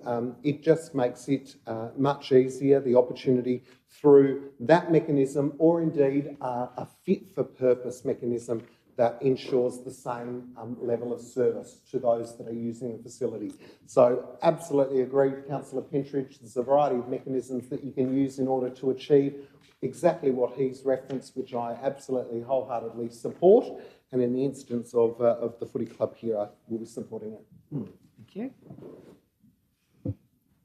Anything to close, Councillor Harris? Nothing further to add. Thank you. Putting it to the vote, all those in favour? That's all councillors present. The motion is carried. So we've got 20.4 budget amendments. No, the next one. Thank you. So we've got this one here at 20.4, which is that council, by absolute majority, approves the published changes to the 23-24 statutory estimates. And I might, before we get into those changes, have just a little brief summary, if that was okay, from Officer Sam or CFO, just to give us a little bit of an update on what we're voting on in a little more detail. Thank you, Mayor, for the opportunity. I think it is important to provide some context. It's a significant budget amendment. It does relate to last financial year. You'll notice that there's a significant amount of money for external funds not received being transferred out, 15.8 million. All that is reflecting the fact that it wasn't received last financial year. There will be a budget amendment that is coming to the next council meeting where that funding will all be transferred back into the budget. So there's not a concern that we're not going to get any of that money. We just haven't received it last financial year. So we're still assuming that we will receive all of that money. It normally would go back into the budget this council meeting as a separate agenda item, but we pulled that agenda item due to the Launceston Central budget amendment. So again, no concern with any of that external funding. As I mentioned earlier, we do see a number of budget amendments, typically at this meeting closing out last financial year. As May and June roll around each financial year, we do finish off a number of capital projects, so there's a lot of that tidy up. So transferring budget between capital and operations and various capital projects. So it is quite normal to see a budget amendment of this size at this council meeting. And happy to take any questions. Great. Thank you. Thank you for that overview too. So, as mentioned there, we're looking at the 15 18020, big number. In the recommendations here. So somebody to move. Deputy Mayor. A second to Councillor Harris. Deputy Mayor. I don't think there's much more to add to it, really. I mean, this is the time of year where we tidy up all of the things that need to be tidied up because we're at the year end and we need to put accounts together. I think the capital to operations to capital is something that goes on throughout the year, and this is just pulling them all together at the end of the year for the ones that we hadn't got done yet. So I think there's nothing really to see here, and the good thing is the 15 million isn't lost, it's just going to go into next year. Great, thank you. Councillor Harris. I don't think I'll add to that. Thank you. Cool. Any comments around the table? Okay, we'll move if there's nothing further to close. Okay, all those in favour? That's all councillors present. The motion is carried. Noting that the next one at 20.5 has been withdrawn from the agenda. So we will move forward until 20.6, which is Councillor Professional Development Online Module Participation Report from June 2024. Recommendation is that Council notes the progress towards the completion of the online learning modules. Somebody to move. Deputy Mayor. Seconded by Councillor Harris. Anything to comment on this one, Deputy Mayor? Just to say that I'm in the orange lot and I shouldn't be, and I will do better. Thank you. Councillor Harris? No, I'm in the yellow lot, so I'm in the middle there somewhere. Any other personal reflections? Any comments around the table? Councillor Gibson sitting at 100%. Okay, nothing to close? Actually, I would like to say something. Go. Yeah. So, I mean, in jest, it is funny, but Sure. professional development is actually at the core of what we do. And, you know, some councillors who themselves identified that they had challenges sought a way to be able to achieve that. Some people are fundamentally against the compulsory nature, and that's fine as well. But I think for me the important thing is that we've gone up a little bit from the last time that the figures were reported on. So that's really important. And I guess what I would say is that if there is challenges or barriers, or we need to do something that facilitates. I know our staff, as they did previously, will happily reach out. But, this is the beginning of what is going to become more in this space in terms of professional learning and the need to maintain, as we know, with regard to the direction that it's heading. And I know it's the intention of the Minister to move to annual reports, including named councillors with regard to the level of attainment. So, it's on the way. Thank you. Okay. Councillor Walker. I'll have a go. Thank you very much. I'm in the orange section myself.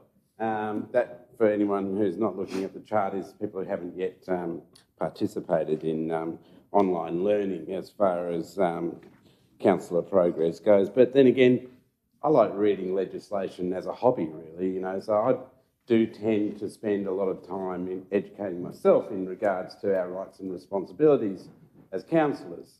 I know there is money available for councillors to engage in professional development in other areas, and I think that is something that certainly could be encouraged. There are many different ways and paths towards professional development beyond the online learning modules that have been created for the benefit of councillors in Tasmania. So by all means, measure these metrics, but then again, we might want to include a few more alternatives for people when it comes to online learning and professional development. Thank you, Chair. Thanks, Councillor Walker. Any further comments? Anything to close, Deb? Okay, putting it to the vote. All those in favour? That's all councillors present. The motion is carried.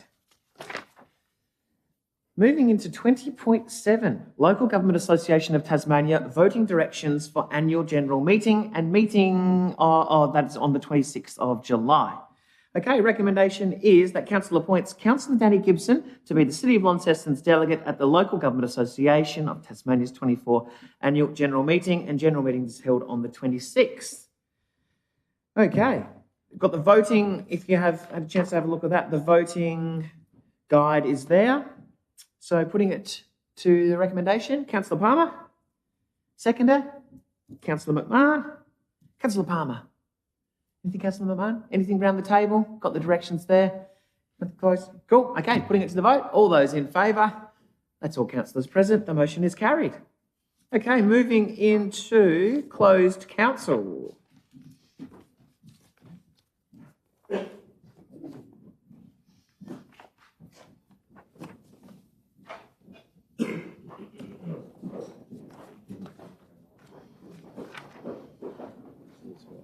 Yeah, fine.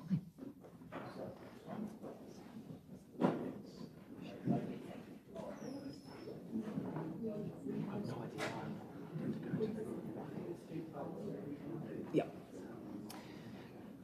Yeah, I don't know. I was saying to Alice, there's no way you would have said I'm not going to that. I love going down to that. Yeah. So just to vote, going into closed council, somebody to move, Councillor Harris, seconded by Councillor Britton. All those in favour? All councillors present, the motion is carried. We moved into closed council.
councillors. So now that we're back into open session, somebody to move that this was what was discussed in close. I've got Councillor Harris on the move. I've got Councillor McMahon on the second. All those in favour? That's all councillors present. The motion is carried. Meeting closed at 4:18. We've got the next meeting here at 1 o'clock on the 8th of August.